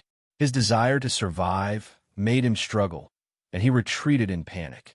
No, I'm a quack. I killed a lot of people. Every day, there are patients who want to stab me with a knife. Handsome because I had plastic surgery. Who said I'm young? In fact, I'm 72 years old. I look young because I'm wearing a human skin mask. The man you look forward to has nothing to do with me. I'm not clean at all. I have AIDS. To survive, he used up his life to self-deprecate. Qin Xiao screamed all the way, and his footsteps quickly left the terrible murder scene. The system secretly said his life value increased by 30 days. Jealousy made Yi Yuxuan desperately give him life value. Yi Yuxuan stood next to the picnic cloth. His face was very calm as he looked at Wei Wei Bai. Only his eyes were burning a bit. Although Wei Wei Bai's legs were not disabled, she could still stand up. But for a moment, under his eyes, her legs were soft. Yi Yuxuan slowly walked over, his hands on both sides of her chair. He leaned over, the shadow on his face. There was a kind of shaking coldness. Is it fun? He knew she was doing it deliberately. Deliberately provoking Qin Xiao, and deliberately lying. But clearly he knew. Why did his heart still unbearably fluctuate? Wei Wei Bai was as innocent as a little goblin. I'm just making small talk, Yi Yuxuan said lightly. You also make small talk with me. Wei Wei Bai's eyes changed, and she was indescribably clingy. Then she slowly reached out and put her hand on Yi Yuxuan's shoulder. Yi Yuxuan was indifferent. Yes, I'm hungry. Yi Yuxuan. Then he bent down in resignation, picked her up, and walked towards the picnic cloth. If you're hungry, you have to eat. Otherwise, your stomach will not be good. Yi Yuxuan silently thought. T the comma. Chapter 1121. Yi Yuxuan calmly fed Wei Wei Bai. It was as natural as feeding a small animal. Wei Wei Bai felt that she should pull herself together. She couldn't let the other party control her rhythm. 30 days of life points did increase, but it didn't increase. She didn't move. The days of lying down and being fed life points were gone forever. Wei Wei Bai was already tired enough in this world. In fact, she really wanted to live peacefully with Yi Yuxuan. She didn't want to cause so much trouble. But the reality was that if she didn't cause trouble, her life points wouldn't increase. Wei Wei Bai silently pondered. Suddenly, she said, Yi Yuxuan, do you have experience? Yi Yuxuan was cleaning up the dishes. She looked like a good wife and mother. Although she looked a little cold, she was a little handsome. But the things she did were very virtuous. When he heard Wei Wei Bai's question, he was a little slow. When he understood what she was saying, there was a slight fluctuation on his face. She didn't know if it was shyness. Anyway, that expression flashed by. Wei Wei Bai didn't have Yi Yuxuan's ability to observe people, so she tacitly agreed that she didn't see it. Yi Yuxuan pushed the dishes to the side and then sat beside Wei Wei Bai. He was wearing casual clothes, so he felt more relaxed. His voice was faint, like the leaves on the tree. Are you asking about the experience of sharing a bed? Wei Wei Bai choked, and then ate a piece of fruit after eating. Then she said seriously, sharing a bed, making love. If Yi Yuxuan naively thought that sharing a bed was just for sleeping, it wouldn't be good. Yi Yuxuan looked at her silently. There was a gentle emotion in his eyes. Then Wei Wei Bai heard him say, yes. Huh? Wei Wei Bai asked this question purely to tease Yi Yuxuan. Who didn't know that Yi Yuxuan lived like a robot? There was a time when Wei Wei Bai even thought that this man was an alien. He was just wearing the skin of an earthling, so he looked at humans as if they were ants.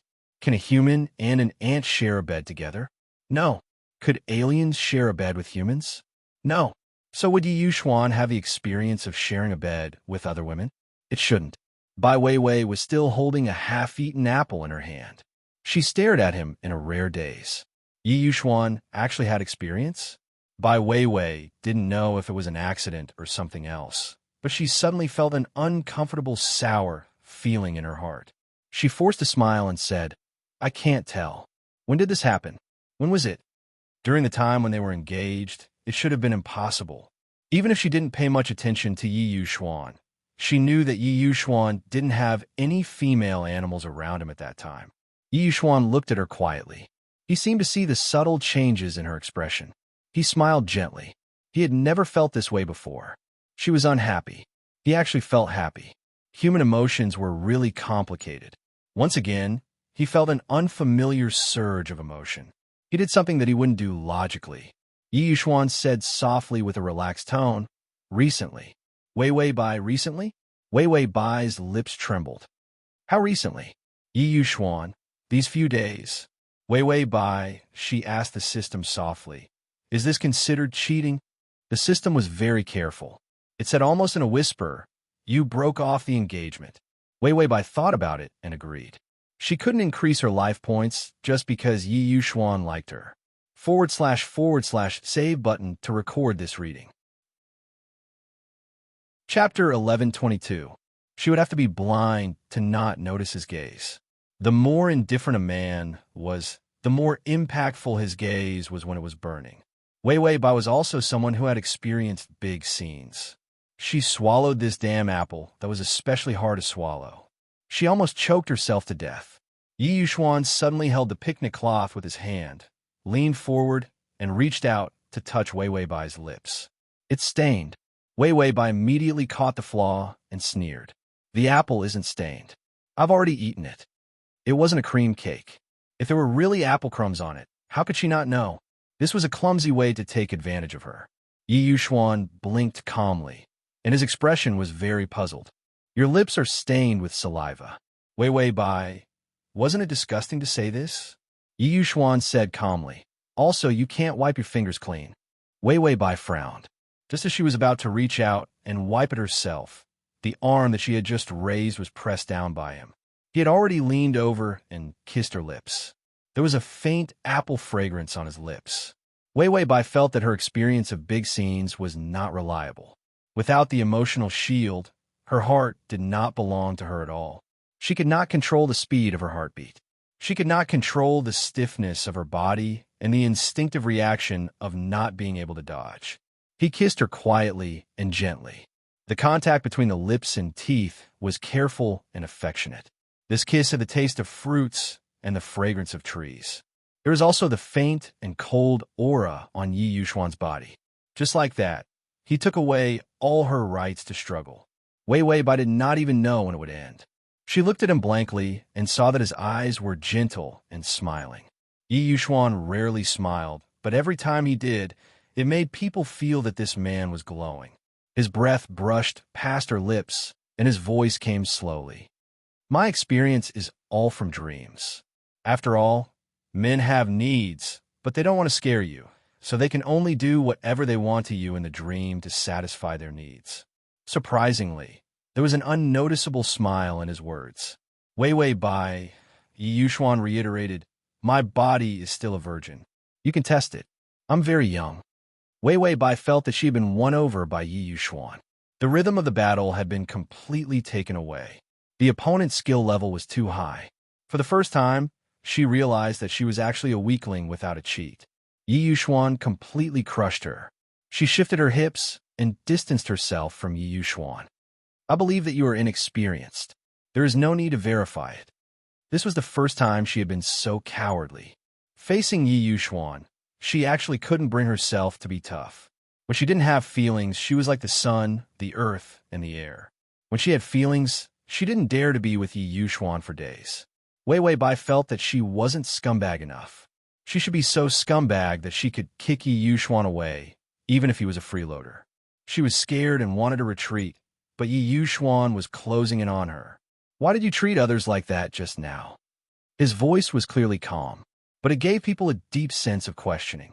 Wei Wei Bai even felt that if she didn't answer well, Yi Yuxuan would become evil. She observed Yi Yuxuan and found that he was still extremely calm. She couldn't see any other emotions at all.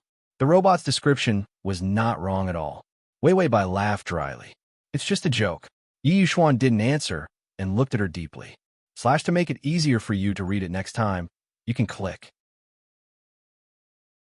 Chapter 1123. She felt the strength of his tongue between his teeth and finally couldn't help but say, I think a normal life is quite good, Excitement is not good for the heart. She was going to have a heart attack. Yi Yuxuan's fingers gently touched her neck. His tone finally changed. You know that your heart is not good. Don't look for excitement anywhere in the future. Wei Wei Bai quickly nodded. He seemed to like her obedience very much.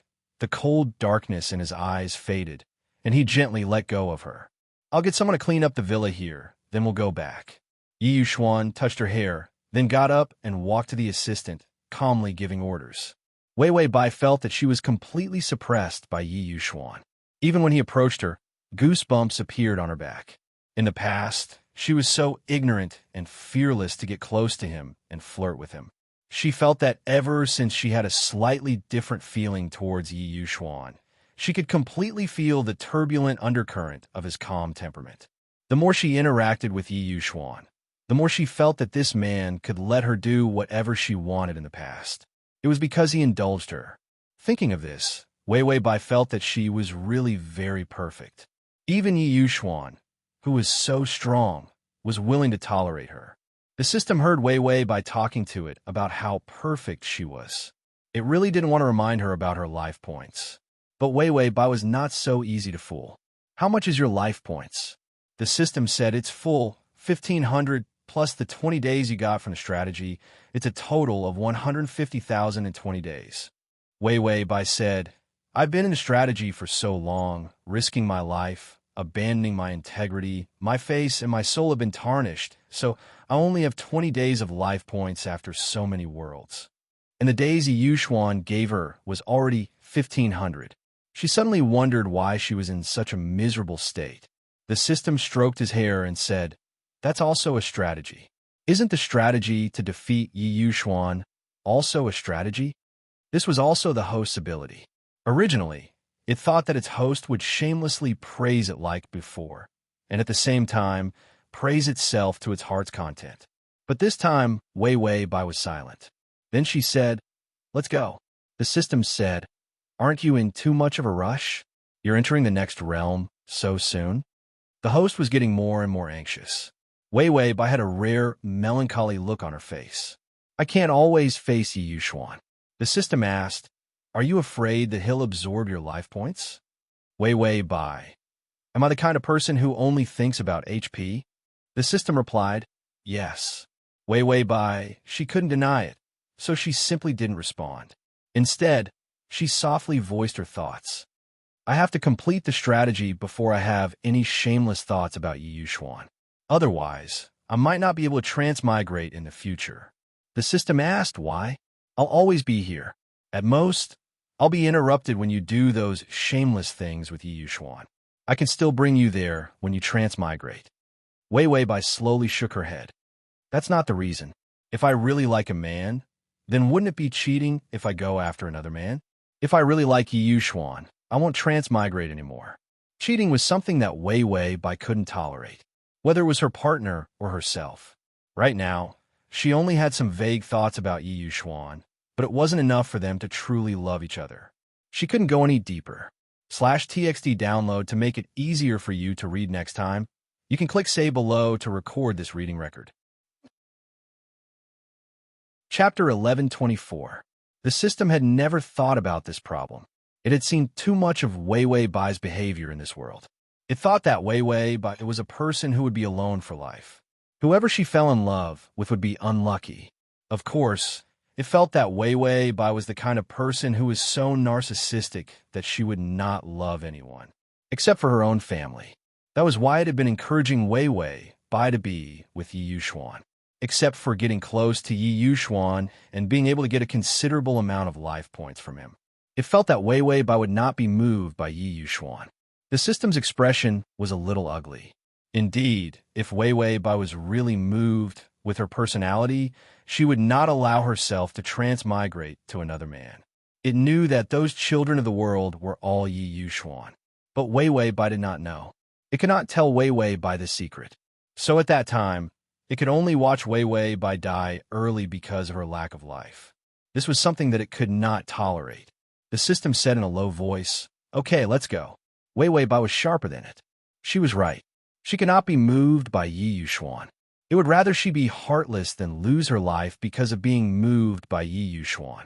Wei Wei Bai slowly closed her eyes and leaned against the tree trunk.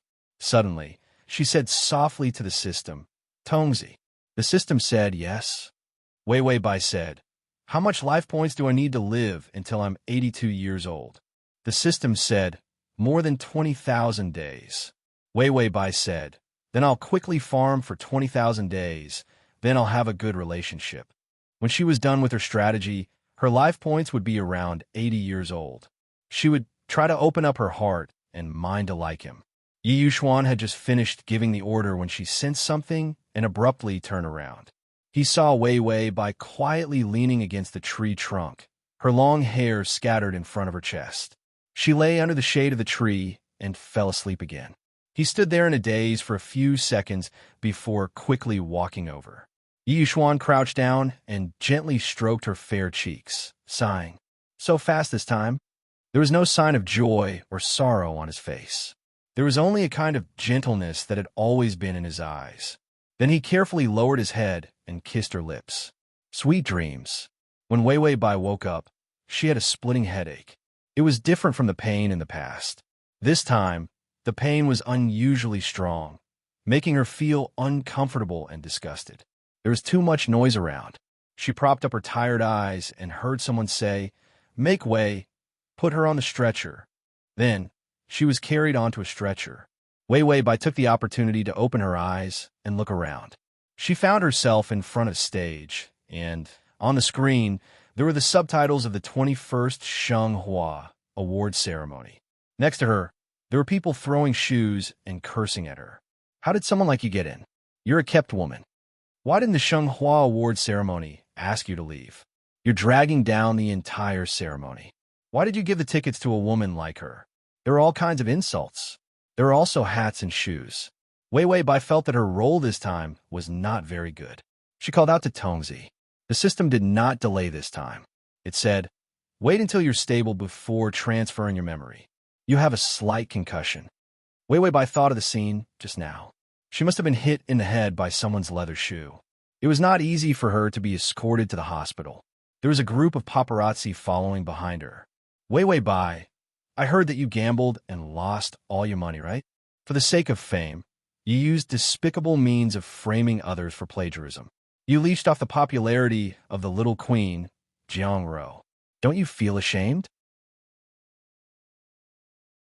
Chapter 1125. Are you harassing Ojin Ma because you like him too much? I heard you're pregnant. What a lunatic. Wei Wei Bai hadn't felt such a warm welcome in a long time. In the past, the target would only have a negative impression of her. Why did it feel like the whole world had a negative impression of her? The doctor didn't seem to have a good expression either. He shouted angrily, "What do you think the hospital is? Get out. Who can take responsibility if something happens to the patient?" The doctor was a tall man with a handsome face. He looked very decent. Did Wei Wei Bai think that this was the target? She couldn't help but look at his name tag.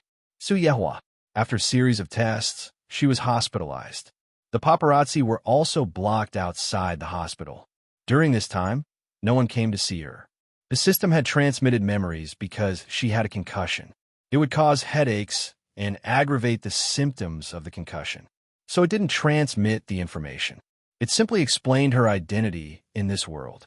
She was a mediocre singer who wanted to enter the entertainment industry and hadn't debuted yet. The specific memories hadn't entered her brain yet. Wei Wei Bai was also happy to rest. After resting for about a day and a half, the nurse prepared porridge and side dishes for her. The nurse's attitude was very bad. Although her actions were normal, her expression was very dark. It seemed like she hated her very much.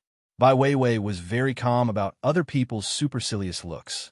Supercilious looks were on other people's faces. She couldn't dig them out.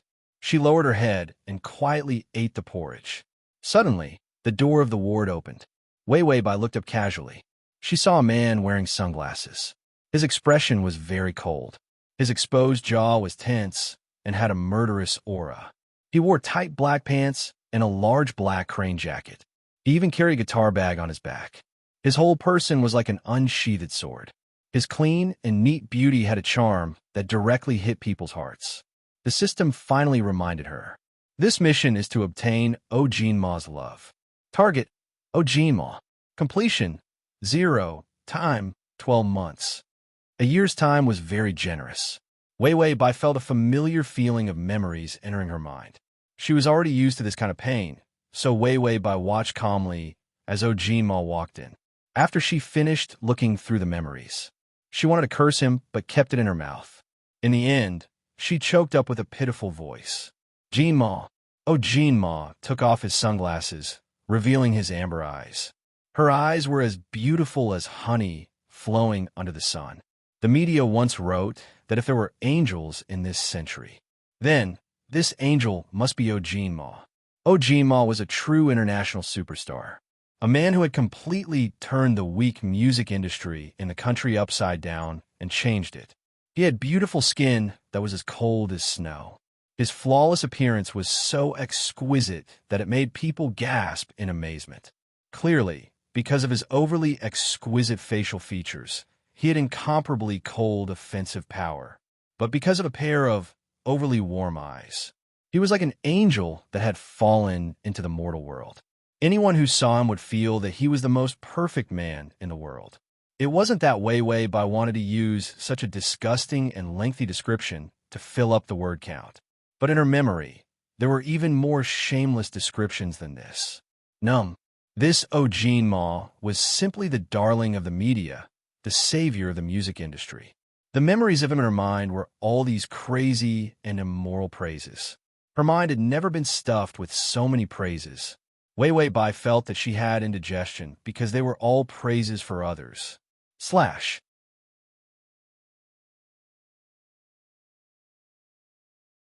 Chapter 1126. With so many praises for this man, her relationship with Ojinma didn't seem so obvious. Ojinma walked over. His amber eyes didn't have the warmth of the media's praises. There was only a layer of ice. Wei Wei Bai, that's enough. You framed my sister and exposed our relationship. You're crazy for fame. Wei Wei Bai still had a mouthful of porridge in her mouth. To not ruin her acting, she immediately swallowed it. Then she put on a serious expression. Believe me, I didn't frame her. She really plagiarized. Ojinma frowned impatiently. That's enough. I'm here to tell you that my relationship with you is over. Ding. The male lead's favorability is -35. The familiar formula, the familiar favorable impression points. Wei Wei Bai laughed. Her relationship with Ojinma was like this. Ojinma's character was set up by someone. His character was an angel of the music industry. For a grown man to stick to such a character, he was simply crazy. This illness started when he was young. The original owner and Ojinma were neighbors. At that time, she was called Wei Wei Bai, and her nickname was Xiaohua. Ojinma was called Odashu, and his nickname was Big Tree. Yes, they were the village flower and village grass, respectively. Ojinma was beautiful when he was young. The village grass was prettier than the village flower. Because he was fostered, he used his beauty to pretend to be sensible and cute to survive. Because of this, he lived well. With his character of pretending to be obedient, when he grew up, he pretended to be pure in the music industry and didn't understand the world. One didn't understand the world, but was overflowing with talent. His voice was like being kissed by God. He was also a singer who could write his own songs. He was simply a rare treasure. Ojinma especially enjoyed the convenience and vanity of his character. He was addicted to pretending to be an angel. Almost no one knew how hypocritical his character was. But at this time, a woman who knew about his past appeared. She was the original owner, Bai Xiaohua. Bai Xiaohua was a fan of Ojinma. Because of their relationship when they were young, she went to the fan meeting. That was the first thing he said. Big Tree, you've grown up. Ojinma. It was not easy for him to give himself such a tall and Western-sounding name, Big Tree. At that moment, the angel's gentle smile was about to crumble. Bai Xiaohua tried her best to get close to him. I like your songs very much. When you were young. At that moment, Ojinma wished he was dead. He must not let this village belle say that when he was a child, he stole fish from the fish pond naked. He had climbed up a tree to steal a bird's nest, and sneaked into her kitchen to steal sweet potatoes. Moreover, Odashu's name was extremely violent. It must not be leaked. He wanted to kill her on the spot. Even though Jinma hated by Xiaohua so much at that moment, it was to the point of exploding. However, he had never killed anyone before. He was afraid that he would fail, so he didn't do it. He was afraid that Bai Xiaohua would reveal his tragic childhood. Therefore, he met with Bai Xiaohua alone. Xiaohua was excited. Big tree. Jinma showed a disgusted expression. Don't call me that in the future. Also, don't tell anyone about us. I'm not Big Tree. I'm Ojima. He loathed his ugly and inferior childhood.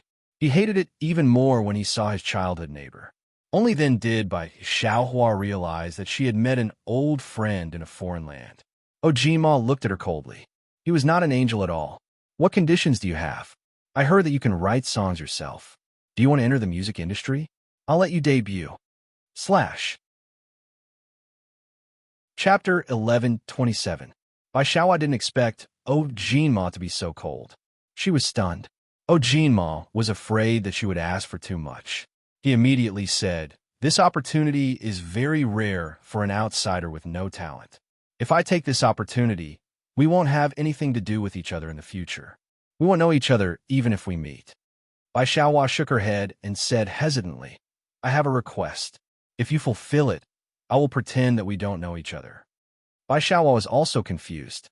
She really liked that Jinma was threatening her. Jinma gritted his teeth and said, "Don't push your luck." Bai Xiaohua said, "I want you to date me for a month." Jinma didn't want to agree to this condition at all. But Bai Xiaohua wasn't a pushover either. She exposed it on Weibo that night. "I have a big brother tree."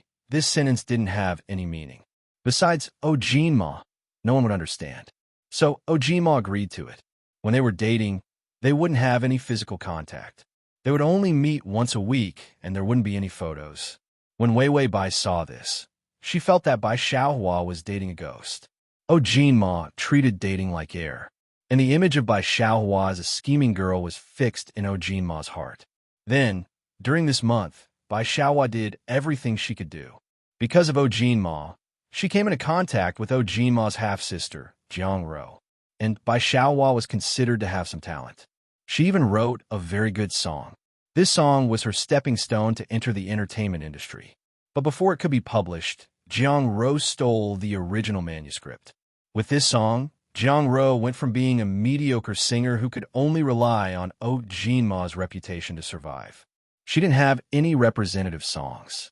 She completely exploded. The song was good, and Jiang Ro had a sweet voice.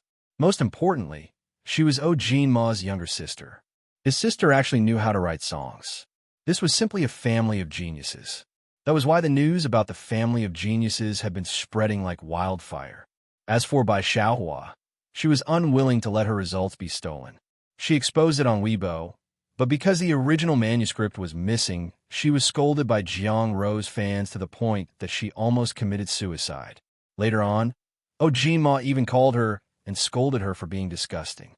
Bai Xiaohua was so angry that she went to drink. When she got drunk, she actually revealed her relationship with Jinma to the public. But because the two of them really didn't have much interaction, there were no photos or anything. Jinma did not respond either. Bai Xiaohua was once again on the hot search list, and Jinma had completely stopped contacting her. Bai Xiaohua really liked Jinma, so she heard that he was going to the Shanghua award ceremony. After racking her brains, Bai Xiaohua got a ticket and went in. In the end, in less than 10 minutes, she was recognized by Jinma and Jiang Ro's fans. Then, it was the scene when Wei Bai woke up. Jinma appeared again, and the annoyance in his eyes was obvious. "You're too much. I've never seen such a scheming woman who would do anything to become famous." After sorting out those memories, Wei Bai quickly adjusted her state of mind. She clutched her clothes tightly and looked at him with a haggard and pale face. There was vulnerability and fear in her eyes after being hurt. Jinma was indifferent and couldn't be bothered to look at her. "I'll pay your hospitalization fees. This is the last time." After saying that, he turned and left. It was as if he was afraid of getting into Wei Bai's bad luck.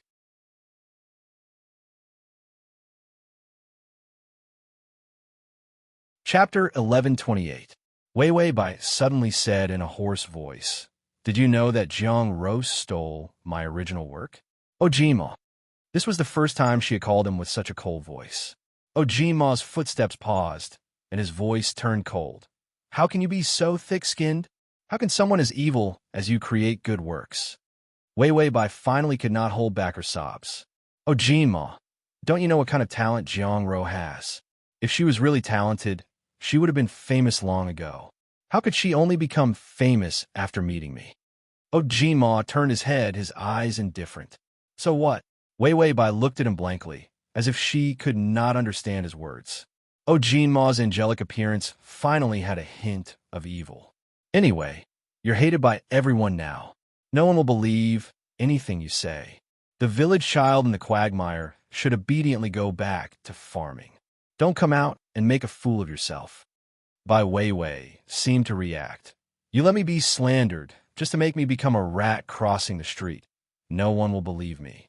Now, even if she said that she was Ojinma's neighbor, no one would believe her."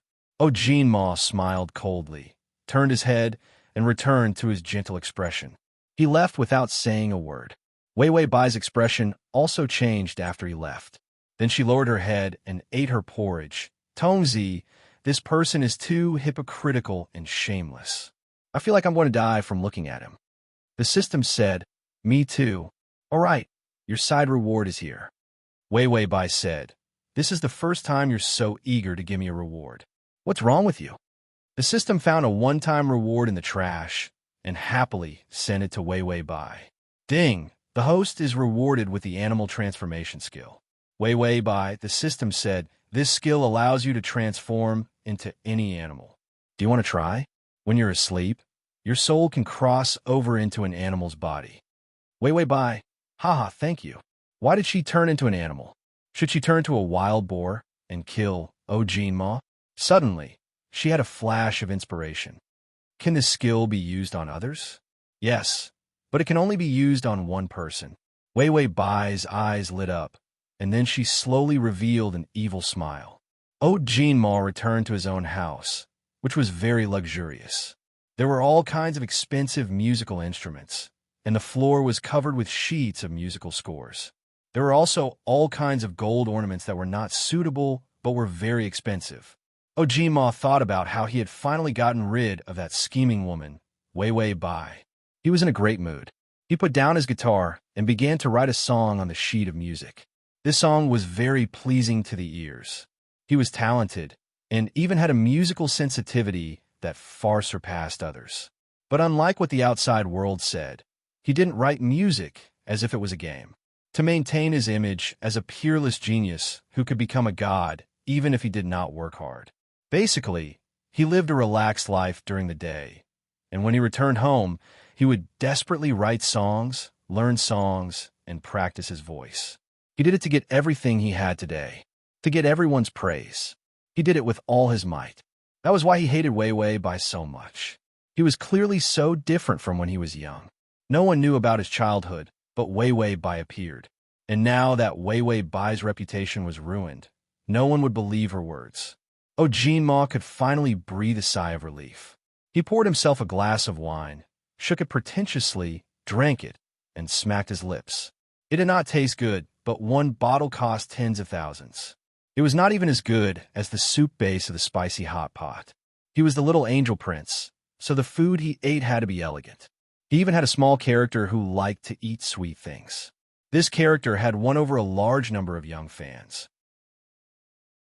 But in reality, he was a rough man who liked extremely spicy hot pot, stinky tofu, bean noodles, fried meat skewers, and the like. He especially hated sweet things. Ojima took a relaxing shower and went to bed early. After dealing with Wei Wei Bai, he was the elegant little angel again. After closing his eyes for a while, he suddenly felt that something was wrong. Why was it so cold? Did he open the window? He immediately opened his eyes and realized that he was lying outside. It was so dark. Did he transmigrate? Suddenly, he felt that he seemed to have become shorter. He raised his hand and saw that his furry and sharp little claws were moving. Ojinma was so scared that he trembled, and the fur on his body stood up. He shouted loudly what was going on. But what came out was, meow. Ojima was stunned. He did not expect that one day he would grow fur on his body. It was not the wings of an angel. It was cat fur. He turned into a cat. Ojima was greatly shocked. He hugged his head with his two little claws and had a silly look on his face. He must not have woken up yet. He should continue sleeping. Ojima curled up into a ball and trembled as he closed his eyes. But in the next second, he suddenly flew into the air. Someone grabbed him by the neck and lifted him up. When he opened his eyes, he saw a familiar face appear. He immediately stiffened. It was Wei Wei Bai. Wei Wei Bai looked at him and slowly revealed a witch-like smile. //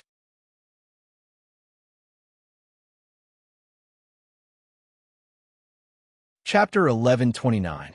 Wei Wei Bai was shocked and reached out to grab him. Ojima swung his claws at her. His claws scratched the back of her hand. Wei Wei Bai took a deep breath, and there were a few bloody scratches on the back of her hand. Ojima smirked and landed on all fours. He almost lost his balance.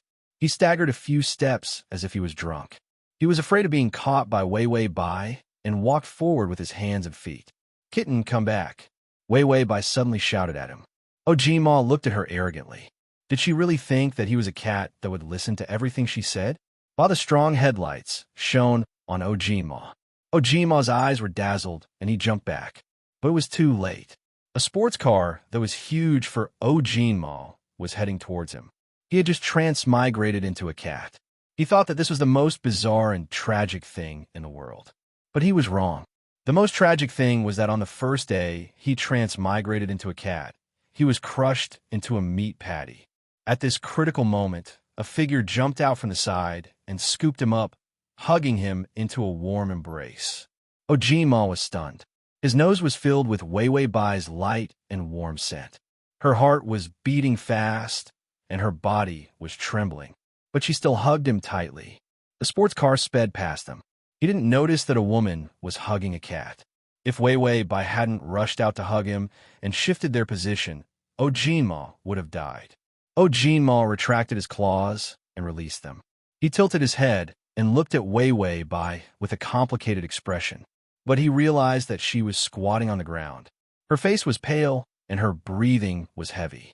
She helplessly tugged at the corner of her mouth and revealed a bitter smile. "Don't run around. There are traps and dangers everywhere. No one will save you." Ojima narrowed her eyes, her mouth drooping. Her expression was blank for a moment. It was as if he felt that she was different from what he had imagined. Wei Wei Bai squatted for a while before she forced herself to get up. Ojima realized that her legs were weak. Thinking back to when the car rushed over, he thought he was going to die. In reality, even if a person was killed by a car, no one would help. Not to mention that he was now a cat. Who would be willing to take the risk to save him? He curled up in Wei Wei Bai's still warm embrace. His little cat paw rested on her arm and silently retracted his paw.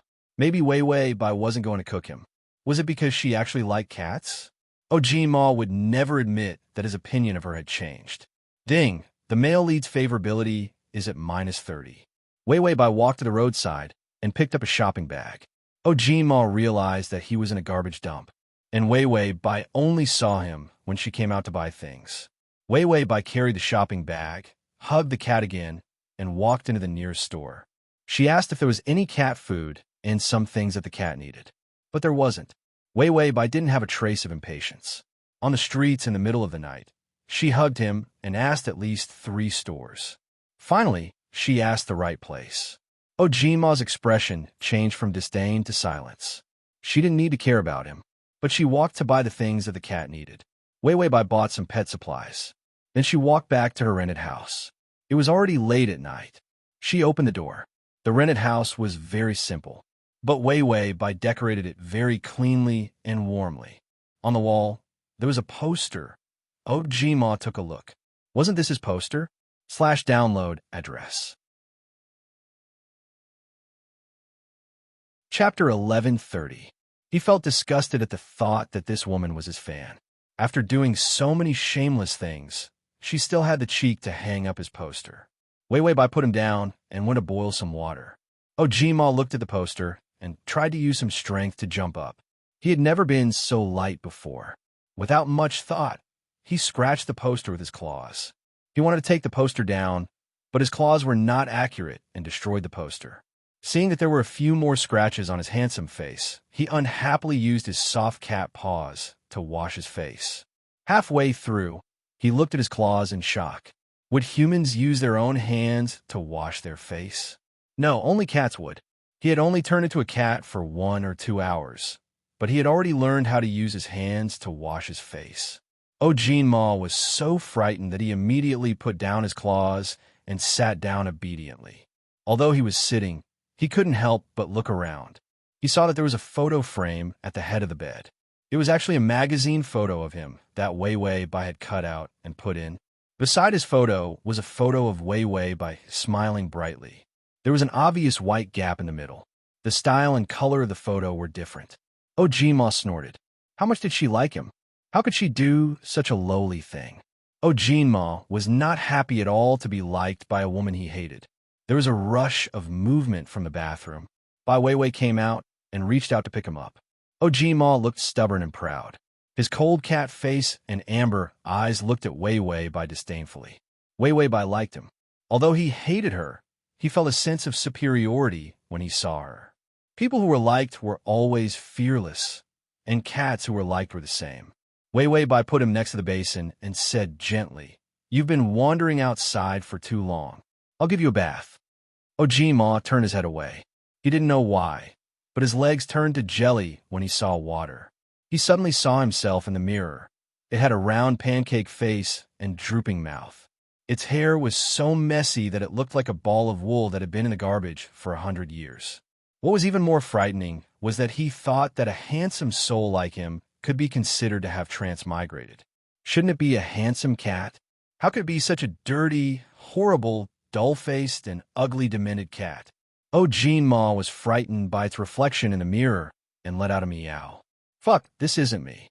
He quickly jumped into the water and used his cat paws to wash his face. He must be too dirty. He shouldn't be so ugly. He had never looked so ugly before. Wei Bai was splashed with water and couldn't help but laugh. I've never seen a cat that likes bathing so much. You're so cute. Ma looked at her with round eyes. Under the light, she had a happy smile on her face, and her eyes were sparkling because of her smile. Ding! The male lead's favorability is at -25. Ma stared at her for a few seconds with a face full of water before turning around. Its cat face looked like it had nothing to live for. What was wrong with him? Why did he think that such an annoying woman was beautiful? After he became a cat, even his sense of beauty wasn't human anymore. Yes, in his eyes, such an annoying Wei Bai wasn't a human anymore. Wei Bai finished bathing him and quickly picked him up with a large towel. Ma looked at himself in the mirror. Because his hair was wet, it was messy like needles exploding. He was even uglier. The download address is at https://www.sashu.com. Chapter 1131. He transmigrated into an ugly cat. Life was hopeless, and the cat life was hopeless. Wei Bai wiped him clean and used a hairdryer to carefully dry him. She finally saw what this stray cat looked like. It was actually a blue-gray short-haired cat. It was so hungry that it was barely left with a round face. This skill could only allow Ma's soul to enter a cat nearby at random. Wei Bai had been looking for Ma for a long time. Wei Bai unwrapped the cat food for him. When Ma saw such a deranged thing, his whole cat group exploded. He crawled on all fours and jumped from her lap onto the blanket. Then, he used his paws to pull the blanket over his head, revealing 2 orange eyes. He looked at Wei Bai in horror. Eat cat food. Was this something a human should eat? Even if he were to starve to death, he would definitely not eat a mouthful of cat food. Wei Bai smiled gently, as if she was coaxing a child. Eat something, okay? Otherwise, you won't be able to sleep if you're hungry. Ma. Meow. Get lost. Wei Bai patiently coaxed him. It's not good for your body if you don't eat. Ma snorted coldly and rolled away with his back facing Wei Bai. He would rather die than eat. Let him die. Wei Wei Bai looked at this skinny, flat-faced cat. He was so arrogant. It was funny but cute at the same time. She felt that if she forced Jinma to eat cat food from the start, he would definitely fall out with her. She could only go to the kitchen and cook some white meat for him without any seasoning. Then, she cut it into small pieces and put it in a bowl. She found a can of salmon in the fridge. Then, she took out some and put on a small plate. Then, she fed it to Ojima. Ojima actually didn't want to eat, but his body didn't know how long he had been hungry. The cat food made him determined to go on a hunger strike. However, once he saw food that resembled humans, he couldn't help but lower his head to eat meat and fish. It actually tasted pretty good. Wait a minute, he ate with his mouth. Ojima looked at the half-eaten food in shock. He, a dignified human, had actually given up on the dignity of a human. He ate with his mouth. He stared blankly at the dried fish. Sadness surged in his eyes. The more he looked, the sadder he felt. The sadder he felt, the more he felt. Why does this dried fish look so delicious? Then, Mr. European Cat endured the humiliation and finished everything. After eating, he spread out his limbs and occupied Wei Wei Bai's bed, snoring comfortably. A warm and comfortable bed, a clean body, and a full stomach. Jinma started to feel sleepy as he savored the taste of the dried fish. Suddenly, he saw Wei Wei by looking up at the wall. He suddenly thought of something and immediately turned his head to look. It was his poster. This woman, was she thinking about dirty things while looking at his poster in the middle of the night? Ojima's expression was cold and disdainful. That was all she could do. Anyway, she definitely wouldn't be able to get close to him in the future. She could only look at his poster and live the rest of her life in regret. Just as he was thinking about this, Wei Wei Bai stood up and nimbly pulled the poster off the wall. She was so nimble that there wasn't a trace of hesitation. Jinma stared at her with wide eyes, only to see her expressionlessly tearing the poster apart, crumpling it into a ball, and stuffing it into the rubbish bin. Wei Wei Bai complained helplessly. "Sigh, there's too much rubbish. We have to take out the rubbish tomorrow morning." Rubbish? That was his poster. Wei Wei Bai looked around and flipped through some magazine photos of Ojima. There were also some newspaper photos. They were all things that groupies would collect. Wei Wei Bai threw them away expressionlessly. Ojima looked at her as if she was throwing rubbish. Not only did she not hesitate, but she also looked at him with disdain. She threw away a bunch of his things. Ojima's heart twitched as he looked at her. Suddenly, he saw a picture frame at the head of the bed. Bai Weiwei also caught a glimpse of it. A man and a cat looked at it silently. Just as Ojima thought that Weiwei Bai missed him and couldn't bear to throw it away. Weiwei Bai frowned. How could I make such a lowly thing? It's disgusting. Ojima's fur drooped. He didn't know why, but when he saw Weiwei Bai throw his things at him, his mood soured. He didn't like it when she chased after him. Weiwei Bai was very calm as she threw the picture frame into the rubbish bin. Then she turned off the lights, got on the bed, and hugged Ojima. Go to sleep. Her voice was muffled. Ojima felt warm. His round face was pressed against her chest. Although it was comfortable, wasn't this taking advantage of her? He hesitated and wanted to push her away with his cat paws. But in the next second, the cat fur on his head suddenly became wet. He looked up in a daze, and a few drops of water hit his forehead. He belatedly realized that it was Bai Weiwei crying. Her crying was suppressed, and it made one's heart ache. Her body was also trembling because of the immense pain that she was suppressing. I won't do it again. Ojima heard her cry softly. I won't like that scumbag anymore. Ojima was dazed for a moment before he reacted. Was the scumbag she was talking about him? Ojima suddenly reflected on himself. Did he go too far in making her shout at him? Ding, the male lead's favorability is -20.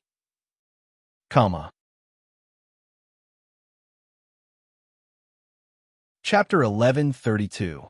You can search for Transmigration System, Adonis come to Sashu. In Baidu to find her. He did not know how he fell asleep, but after a night of strange things, he finally woke up. He stretched his limbs and suddenly felt that something was wrong. He opened his eyes and found that he was a human again. Ojima jumped up in surprise and checked his body. He was really back. Was last night a dream? Ojima thought about it, his hands unconsciously bent as he washed his face. After washing his face, Ojima wanted to chop off his human paws. What was wrong with him? He had a dream and woke up as a cat. He quickly went to wash himself, but halfway through, he suddenly remembered how it felt to be bathed by Wei Wei by last night. Her hands were soft as she gently washed the dirty fur on his body. She was afraid that he would catch a cold, so she wrapped him in a towel. It was very warm and very comfortable. Ojima quickly stopped his memories. It was just a stupid dream. What was he thinking about? He opened the fridge and wanted to eat breakfast, but when he saw a can of fish, he reached for it. When he started cooking the white meat, he realized that he was a human, not a cat. What was the point of eating this? But since it was already cooked, he could not waste it, so he ate it. The taste was very light, but it was delicious when he was a cat. Why was it not delicious when he was a human? Ojima silently warned himself that it was just a dream. Wei Wei Bai woke up and was face to face with a big-faced cat. The cat said, "Meow." Wei Wei Bai said, "Speak human language." Meow Me said, "Meow woo woo." The system said, it said it was hungry. Wei Wei Bai said, "Oh, Ojima is gone." The system said, his body is awake, so his soul will automatically return to his body. Then the cat will become the original cat. Wei Wei Bai said, "Can't this function make Ojima a cat?" Bad review. The system was speechless. It was possible when it was first bought, but it broke down later on, so it could only be like this. The system silently looked at its pile of trash. They were all semi-defective goods. It silently tidied up its own garbage. Although it was semi-defective, it was still a poor ghost. They were all treasures that could be used to fool the host, who asked the host to only have it as a system, so it didn't have much experience. Without seeing good things, there was no way to compare. Thinking of the host forum, its host didn't have the authority to access it. It felt lucky. If he saw those hosts on the forum who were living a life of debauchery and were so happy that they could go to heaven, the host would definitely not want it. Wei Wei Bai went online and found that her Weibo was filled with all kinds of personal attacks. There were fans of Jiangro, but most of them were fans of the little angel, Ojima. Ojima's fans were unique in the entertainment industry because of Ojima's persona. A bunch of retarded guardian angels formed the Retarded Alliance and doted on Ojima like their own son. Every one of them felt that they were the messengers of justice. Their MO wouldn't scold people and wouldn't retaliate when hurt. So Ojima's fan club was full of aggressive fans. For example, the previous time when the host sneaked into the audience of the awards ceremony, she was spotted by Ojima's fans. That was why the tragedy of the awards ceremony happened. Wei Wei Bai browsed through the comments. Then she stared at the computer and pondered. Most of the comments were focused on how shameless she was for daring to use Ojima's relationship to gain fame. Jiang Ro's plagiarism was less conspicuous because she didn't have many fans. Crossover system. Adonis, come over here. Chapter 1133. And the plagiarism of Jiang Ro was the fuse that made Ojima fall out with her. He had always thought that the original owner was a scheming woman, but when the plagiarism incident came out, he immediately labeled Wei Wei Bai as a disgusting person. Wei Wei Bai felt that the reason why his favorability towards her increased so quickly last night was because when a person suffered a huge blow, they would instinctively rely on the person who gave them a sense of security. Ojima must have suffered a huge blow when he turned into a cat last night. He almost died under the wheels of a car and was saved by her. That was why he felt less disgusted with her. But his impression of her was still as bad. Wei Wei Bai stared at the plagiarism comments and suddenly asked the system, "Is there anything that can make me sing or create awesome songs?" The system flipped through the products in the discount section. There's an old talent booster recently. Because it's old, it's been replaced in the discount section. You could buy 50 days of life. Wei Wei Bai was about to have a heart attack. 50 days. The system said, it's still on discount. If it's not on discount, we won't be able to afford it.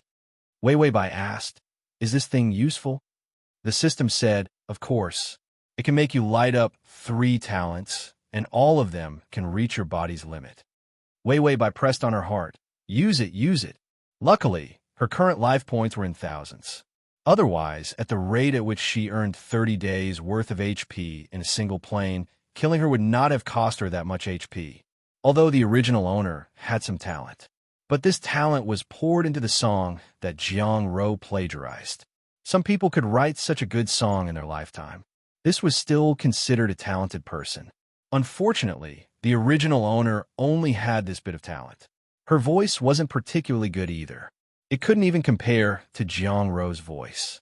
So Wei Wei Bai didn't have a choice. Singing and writing songs required a lot of practice, and it required a lot of talent to succeed. He had no choice but to use his savings. The system clicked by, and Wei Wei Bai received the talent booster. She did not hesitate to put her talents into singing and composing.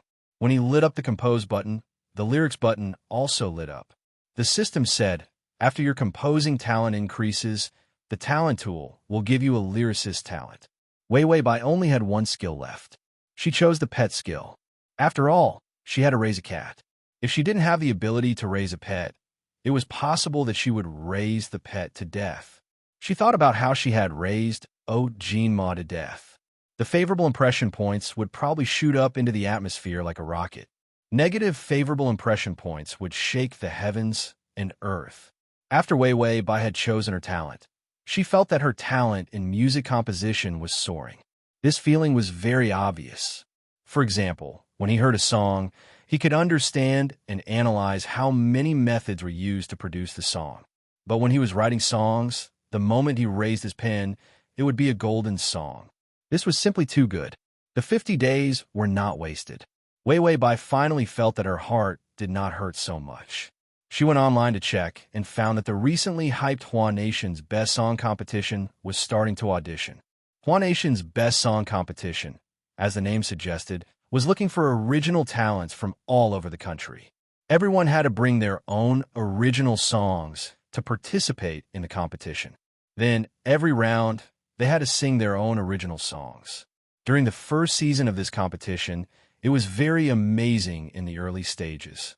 It was also the viewership champion that year. But in the second half of the competition, it collapsed. Chapter 1134.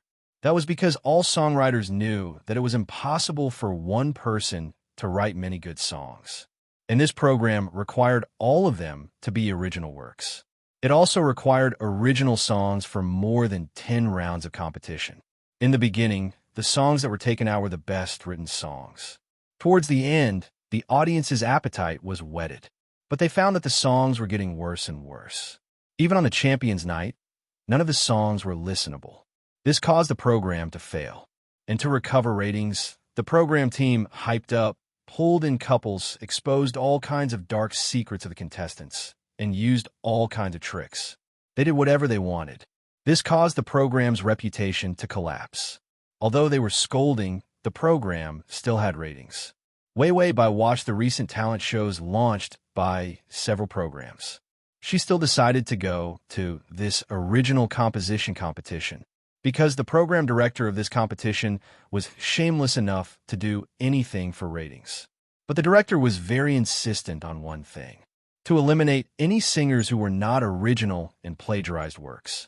Even the contestants who bought the songs were immediately eliminated once they were found out. The director's bottom line was originality, and he had no bottom line other than originality. So she participated in this program, as long as her works were all original. Then, even if Jiang Ro suppressed her, the director team would not eliminate her. Because she had enough topics, scolding brought ratings. This was also recognized by people in the industry. Wei Wei Bai submitted the registration form online. Seeing that there was still a week before the audition, she put it aside and continued to write songs. She had 50 life points. How could she earn back if she didn't write more? Wei Wei Bai went to feed the cat halfway through writing, and then she ate something to continue writing. The paper in the room was casually thrown on the ground. The talent booster didn't give her songs directly. Instead, she needed to fumble around and write them herself, and guaranteed that the song she fumbled around would be especially good. This was considered to be talented. When the original owner wrote, she used a guitar. Generally, songwriters would have an instrument. She was afraid that writing a song with a pen would be too weird, so she took the guitar and found that she played well. The original owner had her own skills. The incomplete notes on the paper all over the floor gradually formed 2 or 3 particularly good songs. Wei Wei Bai found that the night was dark. She yawned, rubbed her eyes, and went to cook. When he went to feed the cat, he found that the cat had changed. This change did not need Jinma to say anything. She could see it from the big cat's face. The cat that Jinma possessed had an expression that said, "You bunch of stupid mortals don't deserve to live. Even if I'm a cat, I'm still a cold and noble little angel." To be honest, this expression was really asking for a beating. When Wei Wei Bai saw him, her lazy expression immediately turned into joy and doting. She was a cat lover, and she always kept in mind that she was a lively little animal. "Little tree, you are too skinny. I will get you some meat and fish. Eat some cat food too." Jinma's face was sluggish. He turned his head, and his expression was hideous and twisted. He just drank a little and went home to sleep early. Why did it turn into a cat? This is impossible. This can't be real. Is this not a dream? No, he didn't believe it. His face was filled with despair. Suddenly, his cat head was rubbed by someone. He immediately covered his head with his paws and looked at Wei Wei Bai with a grimace. "Meow, don't touch me." Wei Wei Bai's smile became friendlier. "Little tree, it's time to eat." Jinma, little tree? What's with this lousy name? He hated his first name the most. Big Tree, this lowly name, was simply a disgrace to him. Slash.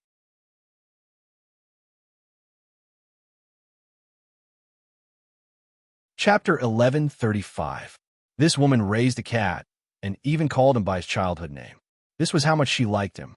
Xiaoshu's face was full of contempt. He faintly glanced at the plate, then coldly and arrogantly turned around, holding a cat's, but towards Bai Wei Wei. He ate when she asked him to. He was really a cat. Suddenly, a hand gently scratched his chin. A wave of numbness and comfort made his whole body go limp, as if he had been electrocuted. His limbs were numb, and his eyes were red. He had never felt so comfortable before. Then he suddenly realized that he was lifted up. Wei Wei Bai smiled gently and said softly, "I'm not a bad person. Eat." She was afraid that he was a new cat and would be cautious, so he did not dare to eat. Jinma looked at her with disdain.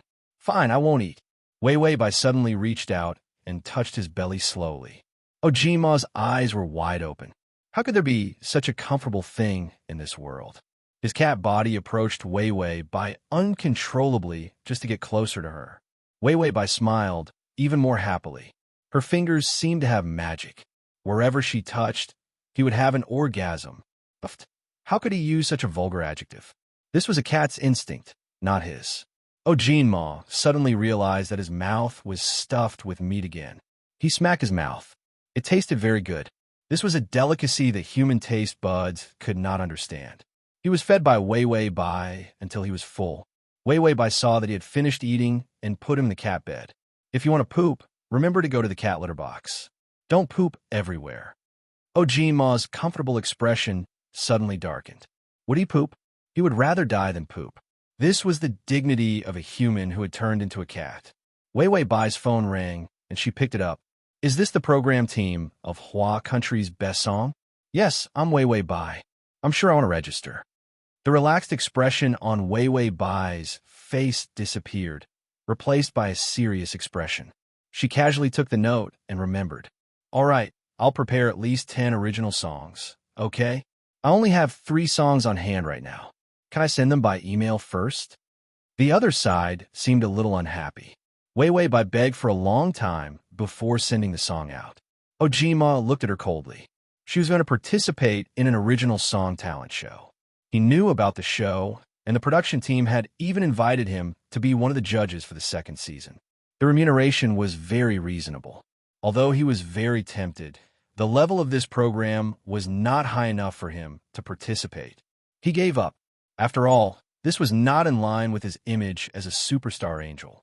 However, he knew that this program still had some integrity. After all, the director insisted on true originality. If someone without talent went up, they would probably be eliminated in the first round. No backing would be of any use. Wei Wei Bai also wanted to participate. Idiot, was she qualified? How would she know what singing and composing were? She was a woman from a small mountain village. Her knowledge was narrow.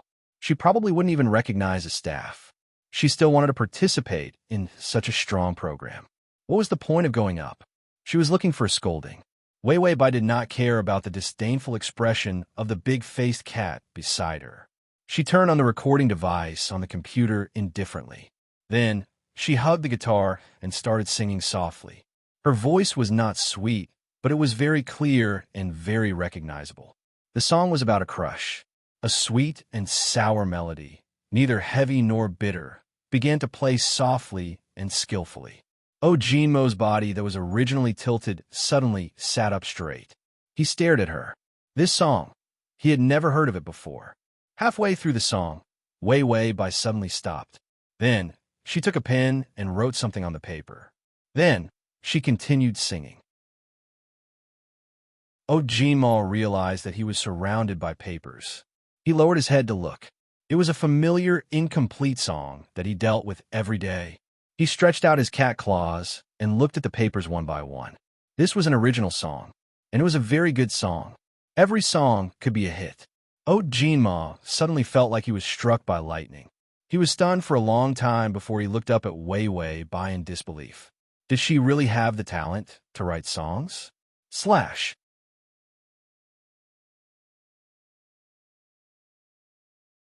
Chapter 1136. Wei Wei Bai sang an original song and sent it to the program crew. The program crew needed to confirm her singing ability. After she finished singing and sent it over, she realized that Big Face was looking down at the score she wrote. The cat's face was serious and his eyes were sharp. He looked at it and gritted his teeth as he used his claws to grab another piece of paper to continue reading. She heard a muttering meow, meow, meow. No, I don't believe it. It's all fake. This is a dream. Wei Wei Bai yawned. She had been thinking about the strategy for the past few days. Also, there were repercussions of a concussion. Her body was not very good, and she could not stay up late. Actually, staying up late was worth it because Oh Jinmo would definitely enter the cat's body at night many times. This was the best time to gain a good impression of her. Oh Jinmo read to the end and had to admit that it was not plagiarism. He was a composer, so he was very clear about the process of a person writing a song. These songs were written by Wei Wei Bai. With this kind of talent, she should have been famous long ago. How could she be in such a miserable state? Was it because she was ugly?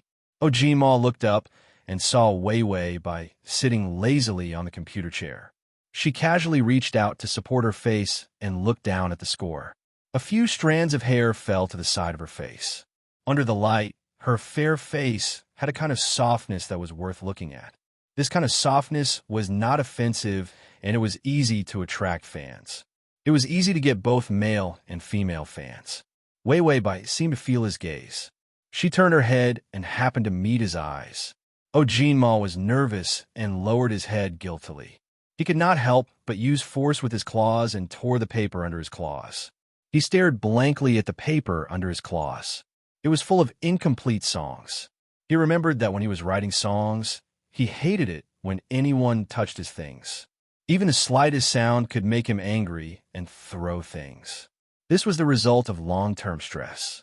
There was even an assistant who accidentally stepped on a piece of paper that he threw on the floor and was fired, because that piece of paper had a song written by him. Although he didn't want it, his temper was so bad that he fired him. He gave enough money, and the contract was strict enough. No one dared to spread rumors. They were afraid of the sky-high penalty for breaching the contract. That was why his little angel persona had never crumbled. So when he tore apart Wei Wei Bai's song, he instinctively trembled.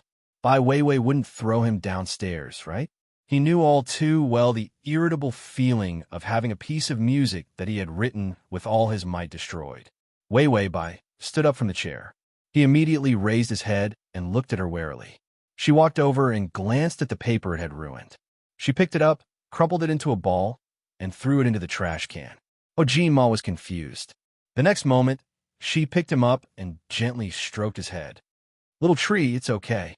It's just a piece of paper. I forgot to cut your nails. Are you feeling bad? Ojima looked at her nervously, unable to react in time. Wasn't she going to step on him? She was obviously a scheming B*TCH, yet she still threatened him. How could she be so nice to a cat? Could it be that Wei Bai was a cat lover? Wei Bai placed him on the chair and then went to search for a nail clipper for pets. Her hands had a relaxing magic. Ojima didn't feel anything. She carefully cut off the excess parts of his cat claws. He couldn't help but scratch them. He wasn't used to having such short claws. Wei Bai was extremely gentle. She gently held his cat claws with 2 fingers.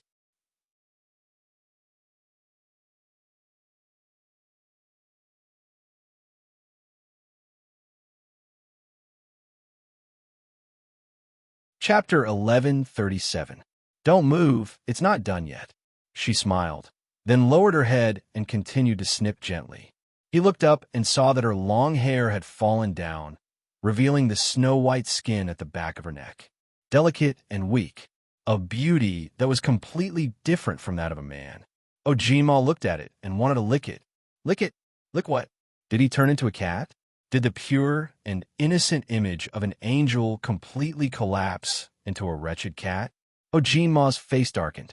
Suddenly, he pulled his claws and snatched them from Wei Bai's hands. He turned around and swung his tail at Wei Bai's hands. Meow, meow, meow. Don't touch me, you scheming woman. Wei Bai looked at him with his, but facing her. She really didn't have any thoughts about a cat. When Ojima scolded her angrily, if he had scolded her in his human form, she might have wanted to take revenge. But looking at a cat acting like a master cat, she actually felt that it was natural. After the system heard her thoughts, it couldn't help but say, "You're about to become a cat slave."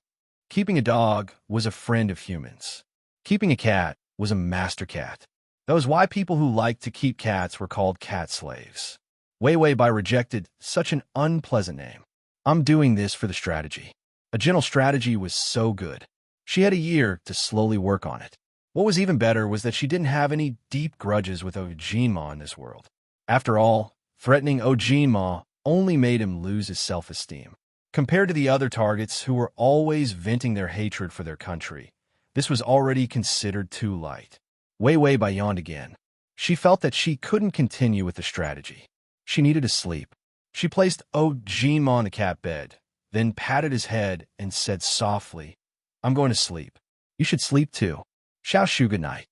Ojima used his claws to push her hand away, refusing to communicate with her.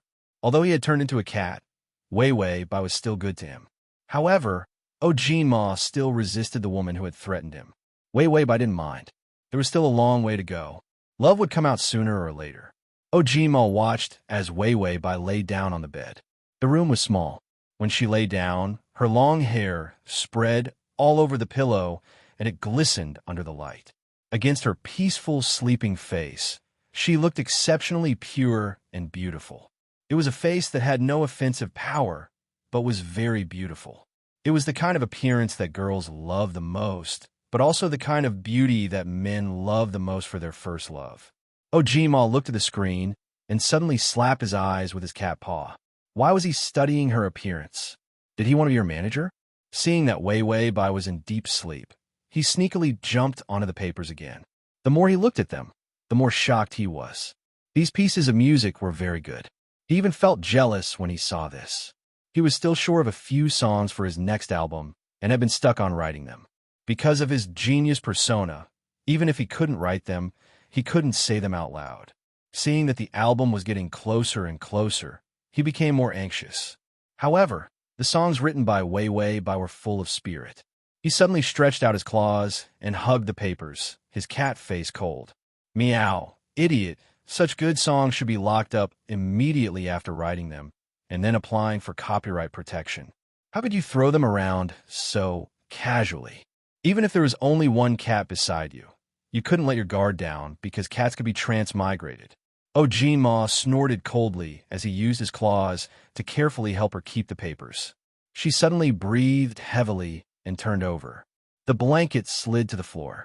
Is at https://www.sashu.com//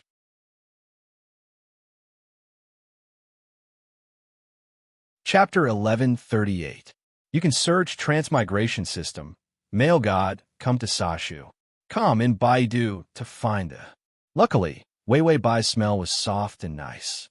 He narrowed his eyes, and the thought of running away in his mind became fainter and fainter. Suddenly, a hand gently stroked his head. Wei Wei Bai seemed to be sleepwalking as she closed her eyes and muttered, "Good night." Ojin Ma's first stiffened before he slowly relaxed his body and impatiently hummed, "Meow, got it, woman." Ding, the male lead's affection is at -15. Ojin Ma opened his eyes as the morning sun shined in through the window. His face was dark and his body was stiff for a long time before he suddenly jumped up from the bed. He immediately rushed to the piano room and turned on the piano as he began to think about the scores he saw last night. His memory was very good, and he had already written more than half of the 3 songs. He played the piano and hummed. His voice was like the sound of nature, and it was especially stunning when paired with the high quality of the song. Because Wei Wei Bai didn't have lyrics, he could only hum. After he finished singing, his body was cold as he sat by the piano in a daze. He tightly gripped the paper as he looked at the score. It wasn't a dream. He could clearly feel that it wasn't a dream. He really did become Wei Wei Bai's cat. He knew that it was impossible to write these songs in a dream.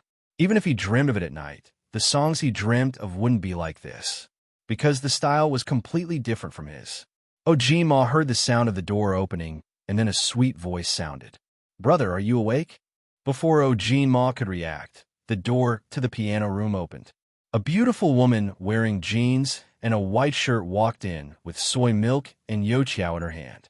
Jiang Rose said, "Brother, you're so inspired this early in the morning. What song did you write?" Ojin Ma's talent in composing and writing songs was first class. But because the style was too elegant and difficult, she couldn't find any of the songs. Ojin Ma was the kind of person who was so proud of his work that he was obsessed with cleanliness. She couldn't sing the flavor of his work. He would not have written songs for her. This was also the reason why Jiang Ro didn't have any representative works and couldn't become popular. Of course, this was before she stole Wei Wei Bai's songs. Ojin Ma looked unhappy for a moment. He hated it when people entered his piano room when he was composing. However, when he saw that it was his younger sister, he suppressed his displeasure and revealed a sincere smile. "Xiaoro, you woke up early today."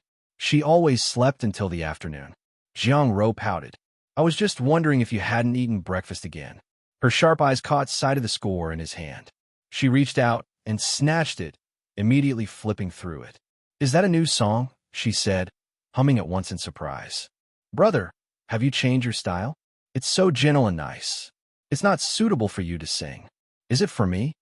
Ojin Ma's expression changed when he saw her taking it. He immediately reached out and snatched it back. Then, he said in a low voice, "It's not for you." Jiang Ro's smile froze. Her new song was a hit. Her fans were all eagerly waiting for her next song. Because everyone believed that she was Ojin Ma's younger sister, she was able to write such a good song just like her brother, Genius. Moreover, because she was involved in the plagiarism scandal, her internet water army and fans had settled the matter very well. Furthermore, they had poured dirty water on Wei Wei Bai, making it impossible for her to make a comeback. However, she still needed her next song to be a hit to establish her position as the little diva. She had to continue to stay in this position because only then would Ojin Ma have a way out when he found out that she wasn't his biological sister. Jiang Ro said shamelessly, "Brother, my singing skills have improved by another level recently. Just give me a song." Ojin Ma was already squeezing the paper in his hand tightly. He said perfunctorily, "I'll give you one next time when I write a song." Jiang Ro looked at the paper in his hand. Ojin Ma placed the score in the box beside the piano. "Okay, let's eat breakfast." This was Wei Wei Bai's song, and it was going to be his song in the competition. No matter how much he hated her, he wouldn't let anything happen to her song. Jiang Ro looked at the song unwillingly. She had just hummed a part, and it was too suitable for her style. Ojin Ma ate his soy milk and fried dough sticks absent-mindedly, thinking about the white meat dried fish. After he finished eating, he suddenly thought of something and called his manager. I accepted the request from the judge of the good song. After Jinma finished the call, he held his head in despair. What did he do? Just to find out how many good songs Wei Wei Bai could write. He actually accepted an invitation that he shouldn't have accepted. Jiang Ro sneaked into Jinma's piano room when he was on the phone and saw the score in the box. She hesitated for a moment before she secretly took the song at the top.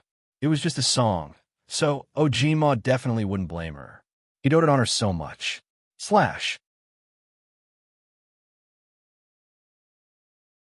Chapter 1139.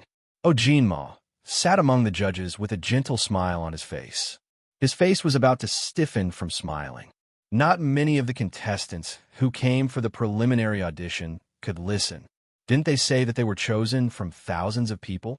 Either the original song was lousy, the voice was lousy, or the appearance was extremely ugly. His butt was about to hurt from sitting, his smile was about to crack, and his ears were about to explode. But he couldn't even get angry. He was the little angel prince, even if this bastard's original song sounded like he was going to kill someone. He also wanted to give him a knife. Come me a few more times. Because this was a contestant that the program had guaranteed to enter the competition.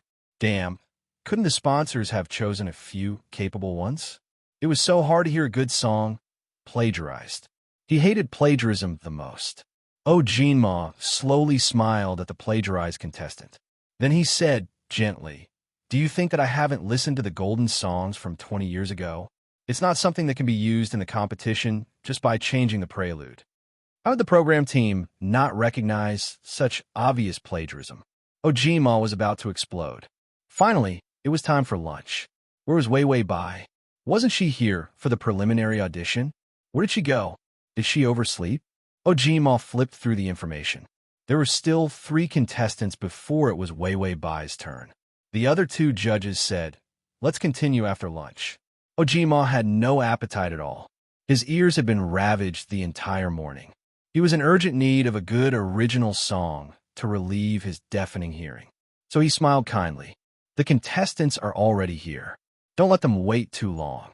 We can eat anytime.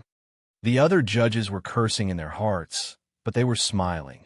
Yes, you're still thinking of the contestants. Jinma, don't think that I can't hear your hypocritical sarcasm. Do you think that the angels won't use their wings to kill you? After enduring for so long, he finally made it past the 3 shitty contestants. He couldn't help but stretch his neck to look at the entrance. He was completely unaware of his own eagerness, like a cat stretching its neck and waiting to be fed. Why wasn't there anyone at the entrance? Jinma almost stuck his body out and grabbed the table with his 2 paws, ready to jump out. The other 2 judges finally dared to speak. Why don't we eat first? Originally, this group was only selected in the afternoon. Jinma grinned. I'm not hungry. Without a good song, he wouldn't be able to eat his mother's rice. Judge, even if you're not hungry, we're hungry. You're an angel and we're humans, okay? Don't think that we're afraid of you just because you're famous. Jinma was very friendly. He turned to look at the 2 of them with a sinister look in his eyes. You must be hungry. Why don't you go and eat first? The 2 judges cowered at the same time. No, we never eat lunch. Suddenly, a beautiful figure holding a guitar walked in. Jinma changed his attitude almost instantly. The gentle smile on his face disappeared, and his expression was tense. He sat down on the chair, and the atmosphere suddenly became cold. The other 2 judges didn't dare to tilt their bodies and immediately sat up straight. Wei Wei Bai walked in with Big Face Cat in her arms and a guitar in her hand. She saw the 3 judges looking at her gloomily. Did they enter a funeral parlor? Jinma realized that he was so nervous to see Wei Wei Bai. His gaze slowly landed on the cat in her arms. Big Face Cat was dumbfounded. Meow. Jinma almost stood up. His voice was trembling. Why are you carrying a cat in? Do you think this competition is child's play? Download the at https://m Sasha. Com button at the bottom to record this chapter.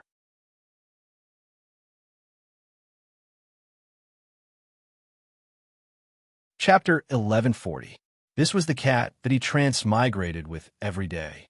The first time he looked at a cat as a human, it was even uglier. Was this how he looked when he turned into a cat? The other two judges looked at the little angel, Ojinma, in shock. Didn't he smile at everyone in a friendly manner? Why did he speak so coldly when he saw Wei Wei Bai? Was he hungry? Wei Wei Bai's expression was colder than his. The competition didn't say that I couldn't carry a cat. Ojima looked at the cat in her hands. It was too creepy. He thought that it was a dream, but he realized that the damn cat was real. What was even scarier was that Wei Wei Bai was actually very good at writing songs. Ojinma saw the shocked gazes of the people around him. He was afraid that his little angel image would be destroyed, so he immediately smiled. Of course you can carry a cat. You're really different. He looked at the big-faced cat with a gentle gaze, but a bunch of thoughts flashed through his mind. This cat caused him to transmigrate every day. If he could get the cat, it would be in his house after transmigrating. The more Ojima thought about it, the more he felt that this cat couldn't be in Wei Wei Bai's hands. After all, this concerned his life. The big-faced cat seemed to feel uneasy when it sensed Ojinma's covetous gaze. Wei Wei Bai stroked the cat's head. Her fair and slender fingers gently slid through the short gray fur. It was beautiful and delicate. The cat also closed its eyes comfortably. Ojima frowned. His expression was a little dark. Why was this stupid cat so comfortable? Couldn't it have some dignity? After all, he was the one who transmigrated. But when he thought about the feeling of her hand touching him when he was a cat, a numbing feeling appeared on his back. Ojinma immediately leaned back in his chair and tried to ignore that feeling. He said, "What song are you going to sing?" He knew the 3 songs that she had written, so he was looking forward to which song she was going to sing. Her voice was not bad, but he had only heard her hum a part of the song. Ojima even knew that he was looking forward to Wei Wei Bai's performance. It had been too long since he had met an original creator with spiritual energy and ability. Wei Wei Bai hugged her guitar and placed the cat by her feet. The cat obediently leaned against her feet. It was extremely obedient. Ojima glared at the cat coldly. "What useless cat." Wei Wei Bai said, "I just wrote a song for my family that I spend time with day and night." Ojima sneered. He passed through her shabby, rented apartment every day. Where would he find a family to spend time with? Was this woman's mouth full of lies? He picked up the cup and covered the sneer on his face. Then, he said indifferently, "Sing for me." Wei Wei Bai looked down at the cat at her feet. Then, she held the guitar pick with her fingers and played a playful and elegant prelude as nimbly as a butterfly. Before Ojima could react, he heard Wei Wei Bai speak. Meow, with a puff, he spat out the water in his mouth. Although the other 2 judges also felt that this song was very unique, they didn't have as exaggerated a reaction as Ojima. Wei Wei Bai continued to sing the cat song. Big face cat, you're so cute. Meow, meow, meow, meow, meow. You're acting cute to me on my bed. Your face is big and round, and your voice is meow, meow, meow, meow, meow. Ojima gripped the cup tightly. You're the one with the big and round face. His voice was clearly cold and elegant. He wouldn't call such a spineless voice like meow, meow, meow, meow. Also, who's acting cute to you? Who's that? The playful and cute melody suddenly flew up. It was so cute that people who listened to it felt like they were going to die. Crossover system. Adonis, come here, crossover system. Adonis, come here and read the full article at https://www.sashu.com/crossover system. Adonis, come here and read the full article at https://www.sashu.com crossover system. Adonis, come here, crossover system. Adonis, come here, comma.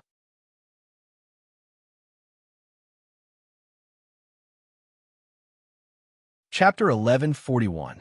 She suddenly lowered her head and revealed a cute smile. She sang to the cat at her feet. You act coquettishly with me. You don't like canned food. You like dried fish. The cat at her feet was very cooperative. Meow, meow, meow. Ojima's murderous eyes fell on the cat. He clearly didn't transmigrate. So why was the damn cat so cooperative? And don't lie. The dried fish he liked to eat was canned food. He liked to eat canned food.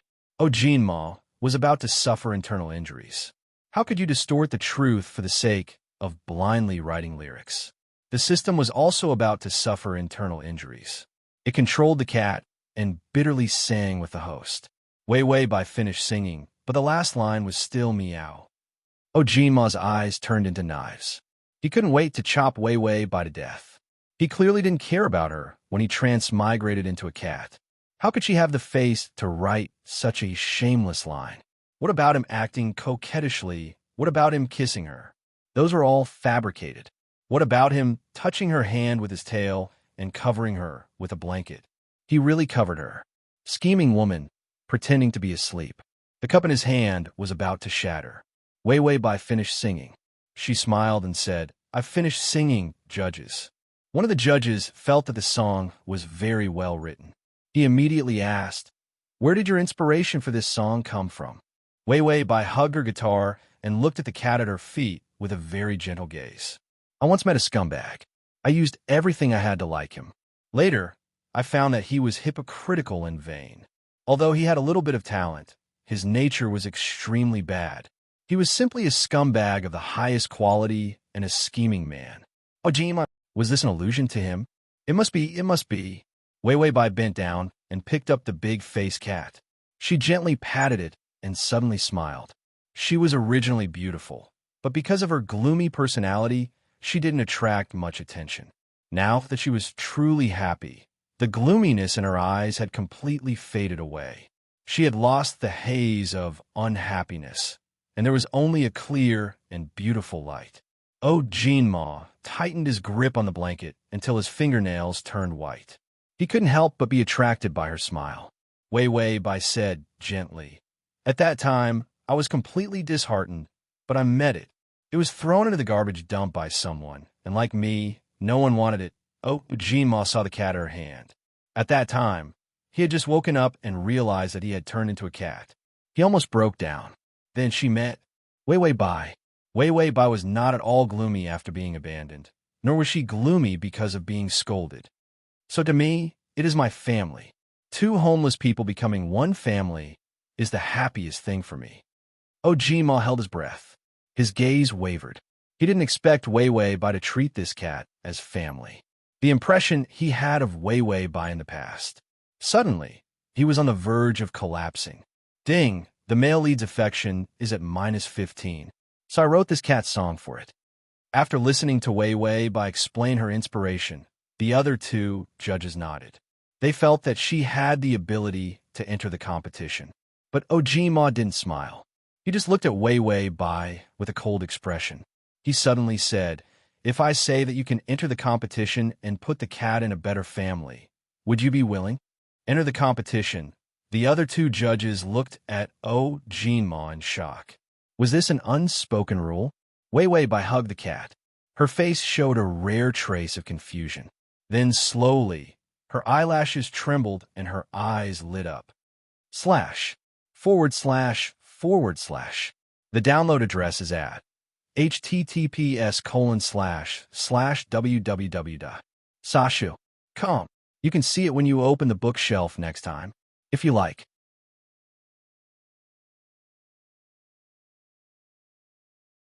Chapter 1142. Even her face started to turn red. Her eyebrows were raised in anger. She stared coldly at Jinma. "Would you send your family away in exchange for a chance to succeed?" Jinma was embarrassed by her stare. He was just testing her, but he didn't expect Wei Wei Bai to be so angry. Wei Wei Bai laughed coldly. "I'm so blind. Why would I like you?" She curled her tongue around the last few words and stopped abruptly. Then she suppressed her anger and said, "Forget it. If the judges are all people of your standard, I'd better not participate." With that said, she hugged her guitar and cat and turned to leave. She didn't want to miss the opportunity to be on TV. Jinma's face was tense. His eyes were dark and scary. His handsome face didn't have a trace of pretending to be innocent and gentle. Instead, it was sharp and aggressive. He didn't know why he was so angry. She was the one who threatened him. She had only herself to blame for ending up in this state. Why was she looking at him with contempt? Jinma sensed the gazes around him and his expression changed instinctively. His expression became gentle, and his smile was like a spring breeze. Then we'll stop the primaries for now. Everyone go and eat. Thank you for your hard work. Then he asked his manager and assistant to distribute drinks and shopping vouchers to each of the staff. The two judges were also taken care of. Suddenly, everyone was harmonious and harmonious.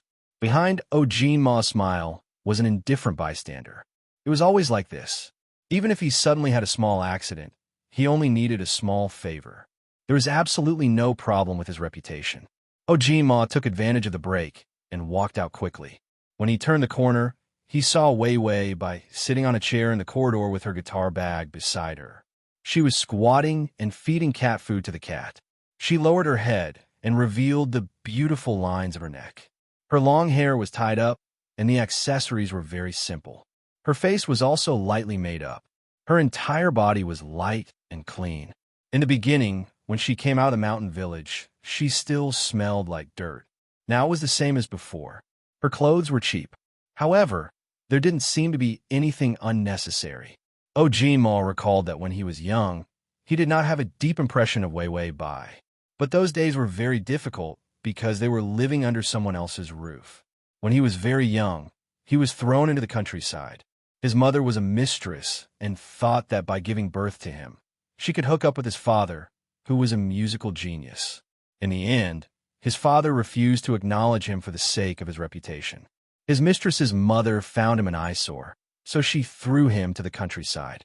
His monthly allowance of a few hundred yuan was also deducted by that family, leaving him with very little. He pretended to be cute and well-behaved just to get more food, a particularly painful period of time. Later on, when she was finally recognized, she realized that if she wanted to live a good life, she had to continue pretending to be cute and obedient. The more he pretended, the more he panicked. Later on, it became his persona, and he realized that he could get everything he wanted. He didn't even dare to imagine how he could live without this mask. So when Wei Wei Bai appeared and tried to break his mask, his reaction was so big. Ojinma suddenly heard Wei Wei Bai whisper to the cat, "You're really picky. You eat dried fish and white meat at night, but you like cat food during the day. You're going to make me poor." Her voice was soft and gentle. Ojinma leaned against the corner of the wall and listened indifferently, but there was a trace of throbbing in his eyes. You'll see it the next time you open the bookshelf, if you like.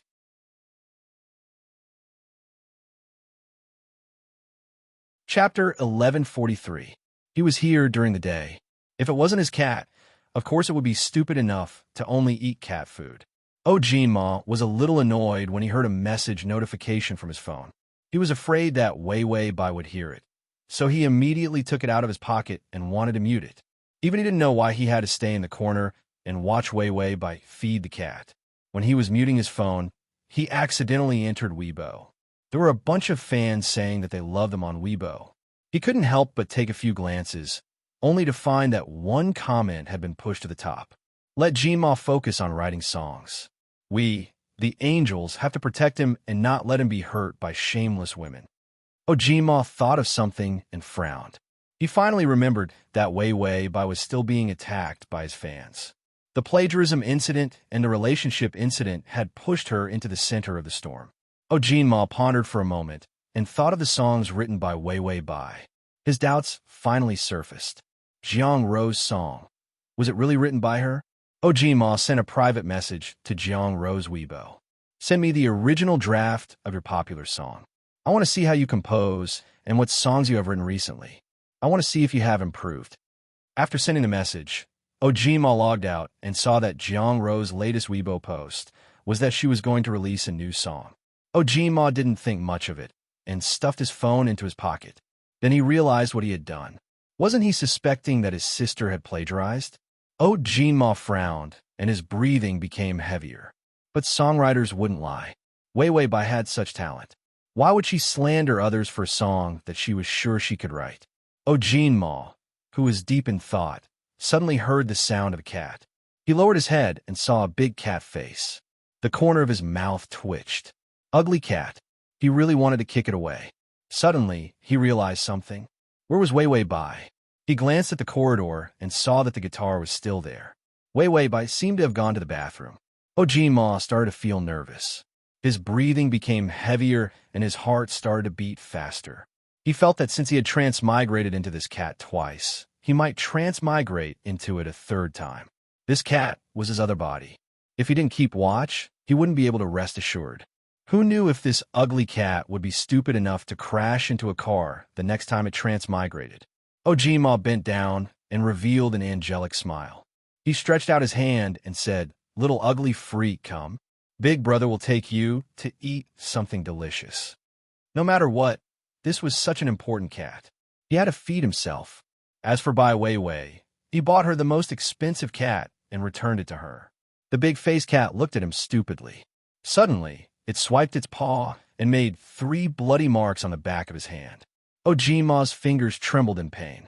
He gritted his teeth and said fiercely, "Do you know who I am? You are me, and I am you. How can we hit each other when we're on the same side?" After saying that, Ojima angrily pinched the big-faced cat's cheeks. "Follow me, and you will live a good life. It's better than suffering. Don't be so ungrateful." The big-faced cat howled and scratched with its paw. Ojima's eyes were sharp, and his hands were quick. He grabbed the back of the cat's neck and laughed sinisterly. "You think I can't kill you? With your little cat body, you dare to fight with me? Struggle. No matter how hard you struggle, no one will save you." Cat. Meow, meow, meow. Ojima. Ugly freak with no ambition. You need to be more domineering. Meow cat. Meow, meow. Ojima was angry. "It's meow, meow, meow, meow." The big-faced cat suddenly looked pitiful. "Meow, meow." Ojima finally nodded. "Yes, meow is the domineering one." Then he suddenly felt a chill. He turned around and saw Wei Wei Bai carrying a guitar bag and looking at him blankly. Ojima. Wei Wei Bai looked at the cat in his hand. Then she looked at him. Ojima suddenly thought of the stupid thing he had just done. Teach a cat how to meow? His lips trembled. Listen to my explanation. Anxious, he couldn't control his mouth. Meow, meow. Wei Wei Bai trembled and looked at him in disbelief. "What are you going to do to my cat?" Then she suddenly rushed over and snatched the cat away from his hand. She protected it tightly and looked at him as if he was a pervert. Ojima's lips and hands trembled. "Listen to my explanation." Wei Wei Bai took a few steps back and looked at him warily. Then she suddenly turned around and ran. Ojima felt that the way Bai Weiwei looked at him just now was like looking at a psychopath. That must be it. Ojima choked on a mouthful of blood. He really wanted to die. What kind of stupid thing did he do? Don't go and listen to his explanation. Slash.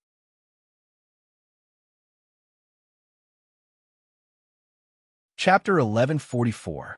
Ojima was trembling all over. His perfect persona of elegance, purity, innocence, and genius had collapsed. The first time it collapsed was when she called Big Tree. The second time it collapsed was when he meowed like a cat. All kinds of thoughts flashed through Ojima's mind. He even had thoughts of killing her and committing suicide. But in the next second, his legs were almost out of control, and he rushed out. His persona could not be completely destroyed in front of Wei Wei Bai. He would never allow the humiliation of meowing like a cat to happen to him. Wei Wei Bai carried Big Face Cat and chatted with the system. "Come, learn how to sing for mommy." The system said, "Fuck off." Although it could not transmigrate into a cat's body, it was humiliating to open the cat's mouth and meow like a cat. If it was not for the host, would it have opened its mouth? The host actually repaid its kindness with ingratitude. Bai Weiwei stroked the big-faced cat with a calm and pleasant expression. Capturing a cat in this plane really makes people feel comfortable all over. The system reminded, "You've been poisoned by cat poison. Wake up." Bai Weiwei didn't even look at the objective of the strategy at all. It was a strategy to capture the cat. Wei Wei Bai said, "Don't be afraid, I won't do anything to the cat." The system was shocked. Would a normal person emphasize this? Wei Wei Bai did not have much money in her pocket. She was very poor in this world and only had half a month's worth of living expenses left in her account. To maintain her living expenses, Wei Wei Bai had already started thinking about whether she should start a live stream. and let Jinma's fans curse her and then collect money. In this era, traffic was the way to go. Traffic from cursing was also traffic. When the time came, Jinma and Jiang Ro's fans would curse her while she accepted advertisements. It was really a good way to get rich. Wei Bai had just walked to the bus stop when a black sports car stopped in front of her. She stopped in her tracks and saw the man in the driver's seat.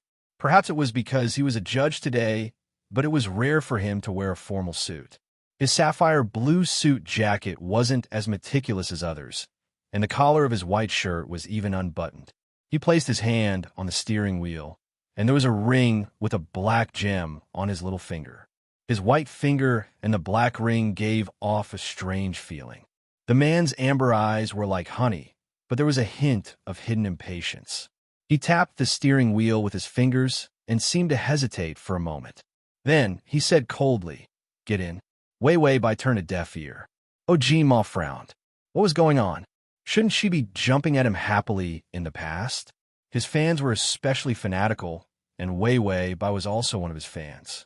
Although she had been scolded to the point of withdrawing from the fan circle, it was not to the extent that she would really become an anti-fan.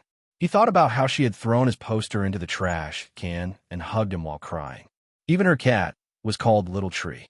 Jinma was confident that she was just angry and not a fan of him. But in fact, she still wanted to get his attention. The little angel Jinma, who was spoiled by his fans, opened the car door and said again, Wei Bai, I'll give you a ride. Wei Bai didn't look at him at all. Instead, she slowly stroked the cat and looked at the road, completely ignoring him. Jinma's face was stiff and cold, thinking that she was definitely hesitating. In the end, she would definitely get in the car. He thought about how there were times in the past when he left a large number of fans, but he personally appeared in front of those fans and smiled at them. He even greeted them in a friendly manner.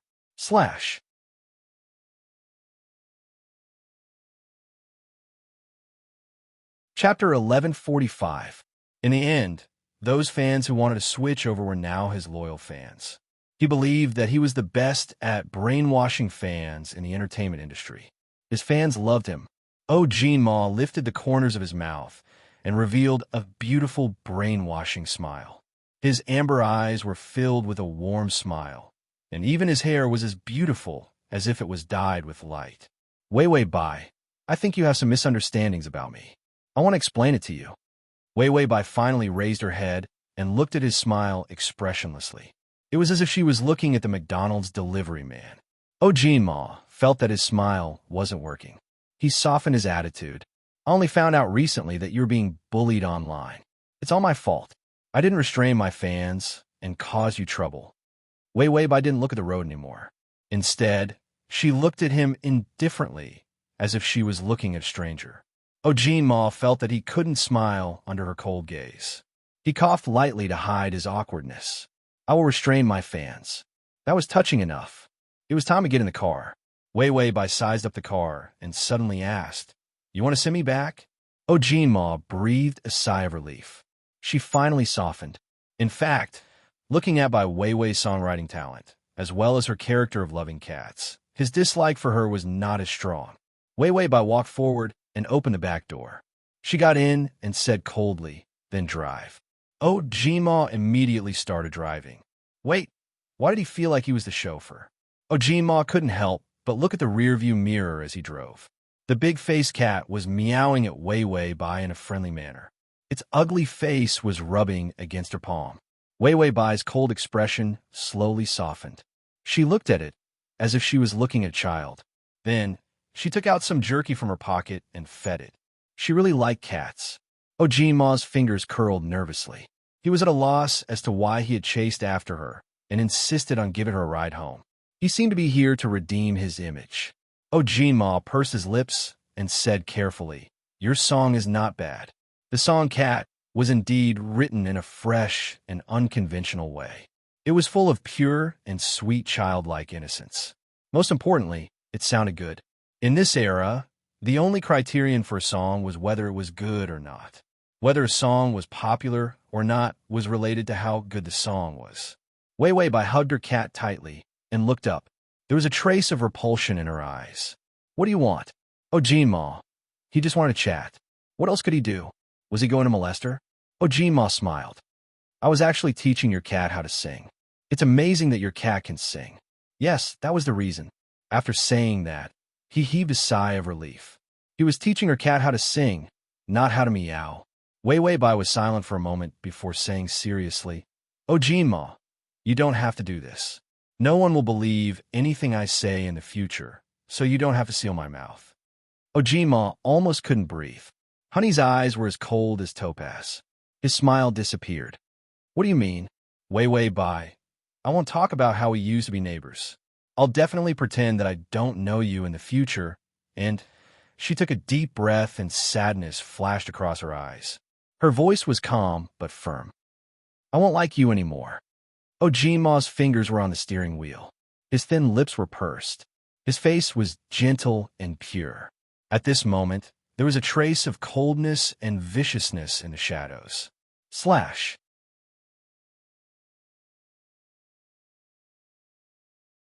Chapter 1146. At this moment, there was a trace of coldness in the shadows. Oh, she doesn't like me anymore. He repeated softly to himself.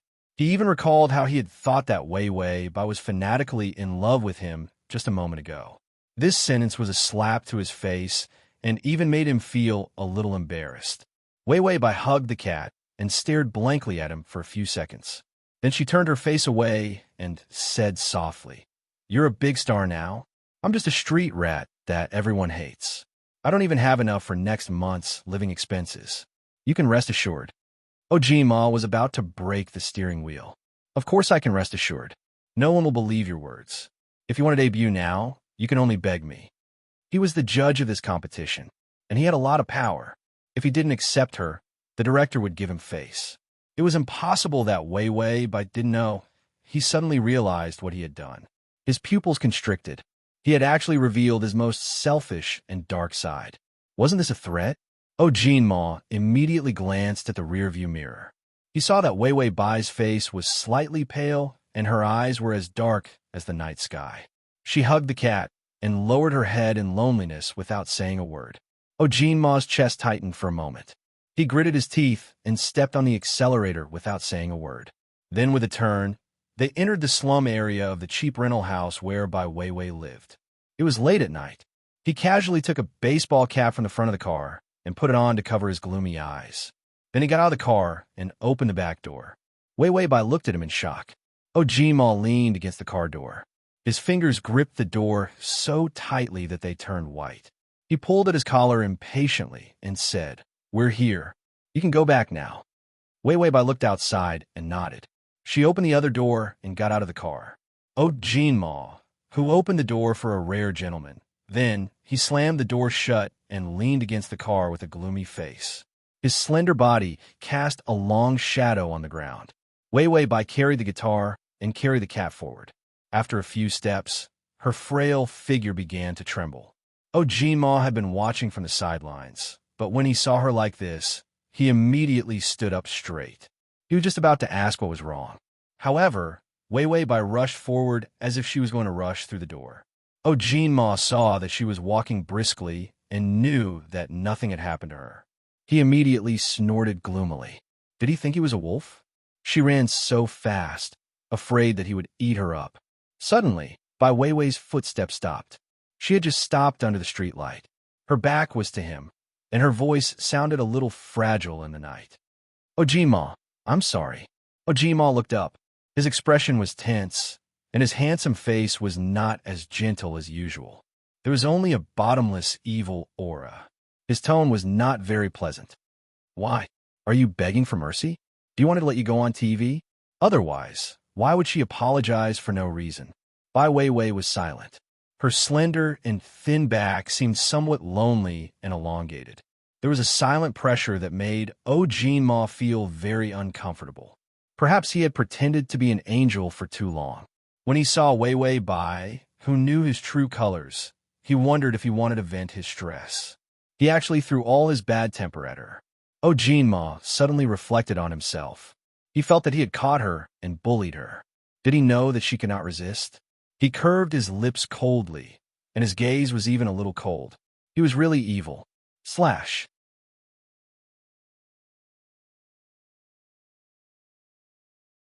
Chapter 1147. Suddenly, he heard Wei Wei Bai's slightly hoarse and cold voice. Ojima, at that time, I just came from the countryside.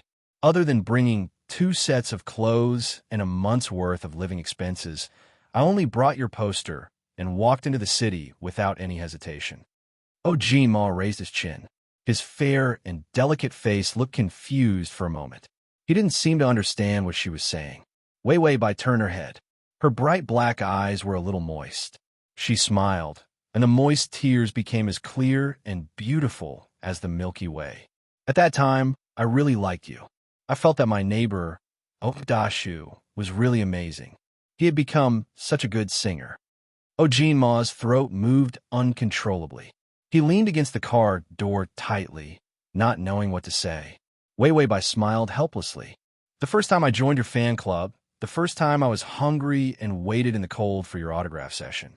I waited for an entire day. I was stupid at that time. I didn't know that you also hated poor old neighbors. As she spoke, her smile disappeared and her voice lowered. I just wanted to see you. At that time, you could have just cheered me on. Ojima's mind was a little heavy. He stared blankly at the corner of her moist eyes. She forced a smile. But you hated me so much. That's why I was so angry and said that I wanted to date you. Ojima looked at her and smiled as if he was about to cry. His fingers clenched so tightly that the ring on his hand hurt. Wei Wei Bai took a few steps back and walked away from the light into the shadows. As if retreating after the curtain fell, she smiled in relief before leaving. Ojima, I'm sorry. At that time, I was childish and annoying. I shouldn't have liked you and caused you trouble. The corners of her eyes lifted slightly. Her black eyes were as clear as water. There was no trace of greed towards him. Instead, because of her smile, it seemed gentle and warm. Half of Ojinma's body was hidden in the darkness, and his light-colored eyes had an obscure light. He suddenly pursed his lips and sneered. You only know how to apologize now. What were you doing earlier? Do you think I'll forgive you just because you apologize? He didn't know why, but he just felt aggrieved. It was as if Wei Wei Bai could not forget him and was a threat to him. He felt refreshed. She was so magnanimous, so why did he feel so stifled? The cat in Wei Wei Bai's hand meowed uneasily. She immediately lowered her head and gently stroked him. Her attention was no longer on Ojima. Wei Wei Bai seemed relaxed and natural because she had let go of something. The beauty of a young girl was blooming on her face. Whether I like you or not has nothing to do with you. Whether you forgive me or not has nothing to do with me anymore. Wei Wei Bai turned around and left. My cat is hungry, so I won't entertain you. Goodbye. Ojima stared at her back as she ran away. Cats were more important than him. Why didn't she ask if he was hungry? He should at least give her a ride, right? Ojima returned to the car with a stomach full of anger. Suddenly, he slammed the steering wheel and spat out a few vulgarities. His breathing was messy and heavy. His mind was in a mess. Ojima leaned against the back of the seat. He wanted to calm down, but he found that his mind was firmly occupied by a scene. It was when Wei Wei Bai smiled at him just now. He didn't even dare to admit that this country bumpkin from the countryside smiled more like an angel than he did. And it was especially good looking. It was much better looking than his forced smile. Ding, the male lead's favorability is -5. Is at https://www.sashu.com//.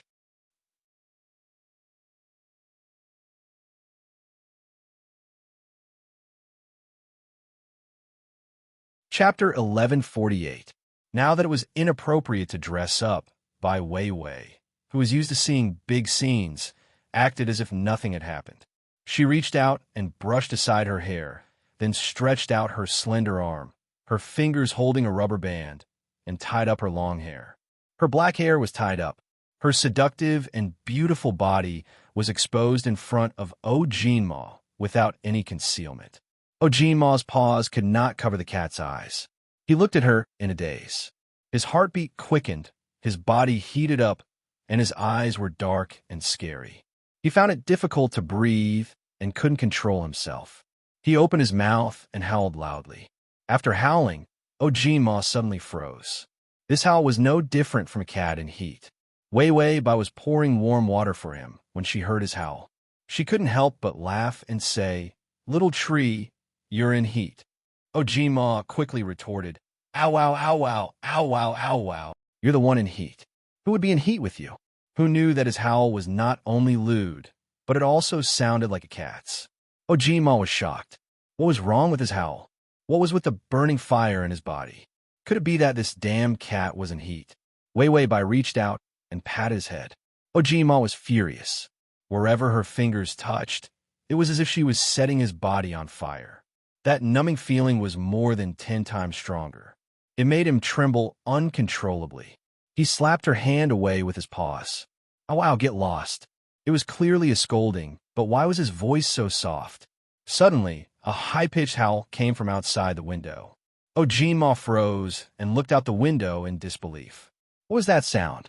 Then, another howl came from not far away. This was the sound of a female cat in heat. It seemed like his howl when he was in heat had attracted many female cats. The female cats began to cry out one after another, forming a horrifyingly horny chorus outside the window. Wei Wei Bai smiled lovingly. "My little tree has grown up. Look at how popular you are. All the female cats outside like you." Ojima was scared out of his wits. Like my ass. He thought of the scene of a female cat pouncing on him. Ojima was trembling. He hurriedly grabbed by Wei Wei's hand and glared fiercely at her with big amber eyes. "Oh, don't touch it anymore. Damn woman, you're playing with fire." Wei Wei Bai looked at him as if nothing had happened. Her smile deepened. Her fingers seemed to have accidentally touched the hair on his back, and then below. Ojima howled, and the whole group of cats crawled out of the basin. Then, they staggered towards the door. But before he could even take 3 steps forward, a pair of arms hugged him, and a voice filled with cold laughter. "Run, struggle. No one will come to save you, even if you scream yourself hoarse." Ojima's limbs were stiff as he was carried into by Wei Wei's unclothed embrace. Her fragrance was even stronger. His cat hair stood on end. Wei Wei Bai thought he was afraid and immediately laughed. Then, she reached out and patted his head to comfort him. "All right, I'm just kidding. I know you don't like bathing." After speaking, she used a large towel to wipe his body clean. Then, she wrapped a large towel around herself, walked out, and placed the cat on a chair. Then, she turned her back to him and started to wear her clothes. Her fair and delicate back was flawless. Her seductive back lines were prettier than any other female celebrity he had ever seen. Ojima was wrapped in a large towel, and only his sneaky eyes could be seen. He turned his eyes away, but he couldn't help but sneak a peek.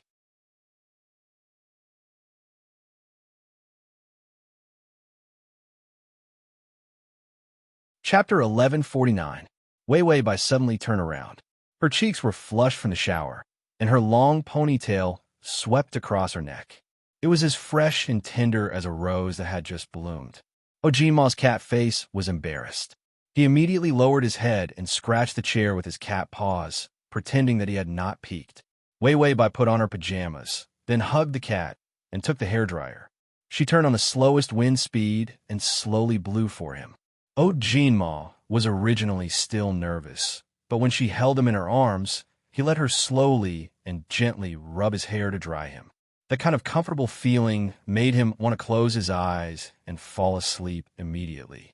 After drying his fur, Wei Wei Bai did not immediately carry him away. Instead, she took her phone and went on the shopping app. Then, she started to buy cat food and snacks for the cat. She hummed a song softly. It was the cat song that she had sung during the primary election. Her voice was gentle and pleasant. It was so cheerful that it made people feel happy. Ojima curled up on her lap and happened to see that there was not much money left in her account. Wei Wei Bai opened the shopping cart. More than half of it was for the cat. After she finished shopping for the cat's things, she realized that there was only a little money left in her account. Wei Wei Bai counted with her fingers and said, "I only sold one song for 3,000 yuan. I can only get the money at the end of the month. After the cat's food and clothes, I only have enough money left to buy a box of instant noodles." Ojima looked up at her with a complicated expression. Wei Wei Bai lowered her head and smiled optimistically as she rubbed his face. Little Shu, why do you look so unhappy? Mommy will work hard to buy better dried fish for you. Then, she took out the dried meat from the cat's snack bag and passed it to Ojima. Ojima did not want to eat it first. He was not hungry. How could he eat these things? But when he thought about how little money Wei Wei Bai had left, she didn't even hesitate when she bought that box of instant noodles. Ojima hesitated for a moment. Other people didn't know that he was human, so it wasn't a big deal for him to eat some cat snacks. He shyly picked up the dried meat and smacked his lips. The taste was really good. Wei Wei Bai's smile became even gentler. She treated cats with infinite patience. The furry little animals were too cute. She was much cuter than men. If only Ojima was a cat. Ojima felt a chill run down his spine. He felt as if someone was cursing him. Suddenly, the phone rang. Wei Wei Bai put the phone to her ear. Due to the poor quality of the phone, the sound was amplified. Ojima heard the other side vaguely, saying that they were going to reject Wei Wei Bai's song. The smile on Wei Wei Bai's face faded a little, but she was very calm, as if she was not surprised at all. The person on the other end suddenly hesitated. Actually, your song is very well written. Ojima frowned. Of course, Wei Wei Bai's song was well written. Selling a song for 3,000 was a cheap price. Furthermore, it was a robbery price to take advantage of a newcomer who was in need of money. Even so, he was rejected. It didn't make sense. Then, with his sharp cat ears, he suddenly heard the person on the other end say, "You have offended someone. Someone wants to make it impossible for you to survive in this industry. Everyone has to give face to each other, so you should change your career." Wei Wei Bai's face turned pale. After a moment of silence, she said, "I won't tell anyone. Can I trouble you to reveal a name?" The person on the other end hesitated again. "Please don't say that I said it. It's Ojima." Wei Wei Bai's lips trembled. She lowered her eyes, and there was a hint of gloominess in her eyes. "I understand. Thank you for the reminder." Slash.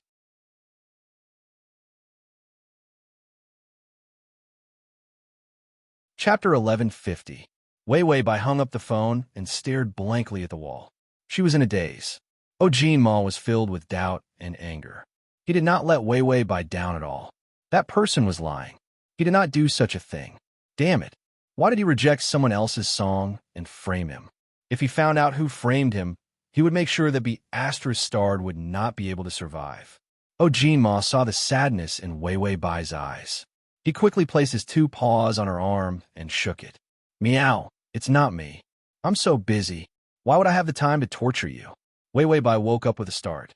The sadness on her face disappeared, and she smiled at Ojima. "Xiao Shu, are you worried about me? It's okay. It's just a small setback. If you don't have 3,000 yuan, I'll go to work tomorrow. I won't let you go hungry." Ojima bared his teeth at her. "Meow, who told you that? Stupid woman." Call him and scold him. He would immediately explain that he had never done such a lowly thing. Why was she not angry at all? Was she used to being bullied? Ojima looked at her in disappointment. Seeing that she did not seem to care that she was banned and even started to tidy up the papers on the table, he bit her finger and rubbed it. "Idiot, why are you so stupid when you're banned? Don't you know how to resist?" Wei Wei Bai frowned. "Xiao Shu, you're hurting me." Ojima instinctively loosened his teeth and turned to face her with his butt. She did not know what was good for her. Why was he worried? Wei Wei Bai patted his head. He flung her away. "Don't touch me." He was extremely arrogant. Wei Wei Bai did not care and started to write the song. Under the light, her side profile was delicate and serious. Her slender and fair fingers held the pen and wrote a piece of music on the paper. Ojima turned to look at her. His feelings towards her were getting more and more complicated. The more he understood a woman, the less disgust he had for her. During the time when she had requested to date him, he had wondered how there could be such an annoying and scheming woman in this world. However, after turning into a cat, he saw a different side of her. Talented, gentle, and fond of cats. He realized that his first impression of her might have been too arbitrary and overboard. Maybe she really liked him at that time, to the point that she lost her mind? Ojima was confident that he had the charisma to drive people crazy. Thinking of this, he suddenly felt that Wei Wei Bai's threat to him at that time was actually justified. Perhaps it was because he was too nice that she was going crazy. Ojima looked at Wei Wei Bai sympathetically. A trace of sadness and guilt appeared on her pancake-like cat face. Ding! The male lead's favorability is at 0. Wei Wei Bai, who was in the midst of writing a song, looked at Zero's favorability and felt smug. Tongzi, didn't I tell you that my charm is unstoppable? Just take it off and your favorability will increase. The system looked at the guilt on big-faced cat's face. Huh, why did it feel like this cat didn't mean that at all? Also, host, are you proud of taking off your clothes to seduce others? Can you not be so proud of such a despicable trick? Wei Wei Bai yawned. It was about time to get to 0. There was plenty of time anyway. Ojima couldn't run away even if he turned into a cat, so she wasn't afraid of not getting enough favorability. Wei Wei Bai was in a very good mood. She picked up Ojima and put him in the cat bed. Then she patted his head. Time to sleep, good night. Ojima's eyes couldn't help but follow her. He looked at her feet that were wearing slippers. Her exposed ankles were very white and cute. Transmigration system. Male god, come here. /transmigration system. Male god, come here. // transmigration system. Male god, come here. The download address is at https://www.sashu.com. Transmigration system. Male god, come here. Transmigration system. Male god, come here. You're tuning in to the Romance Rendezvous YouTube channel. We're so grateful for your support, and don't forget to subscribe to join us on this incredible journey through captivating stories. Your generosity through donations truly makes a world of difference, as it's the primary source of revenue that allows me to expand and enhance this channel for you. Thank you from the bottom of my heart for being a part of this adventure.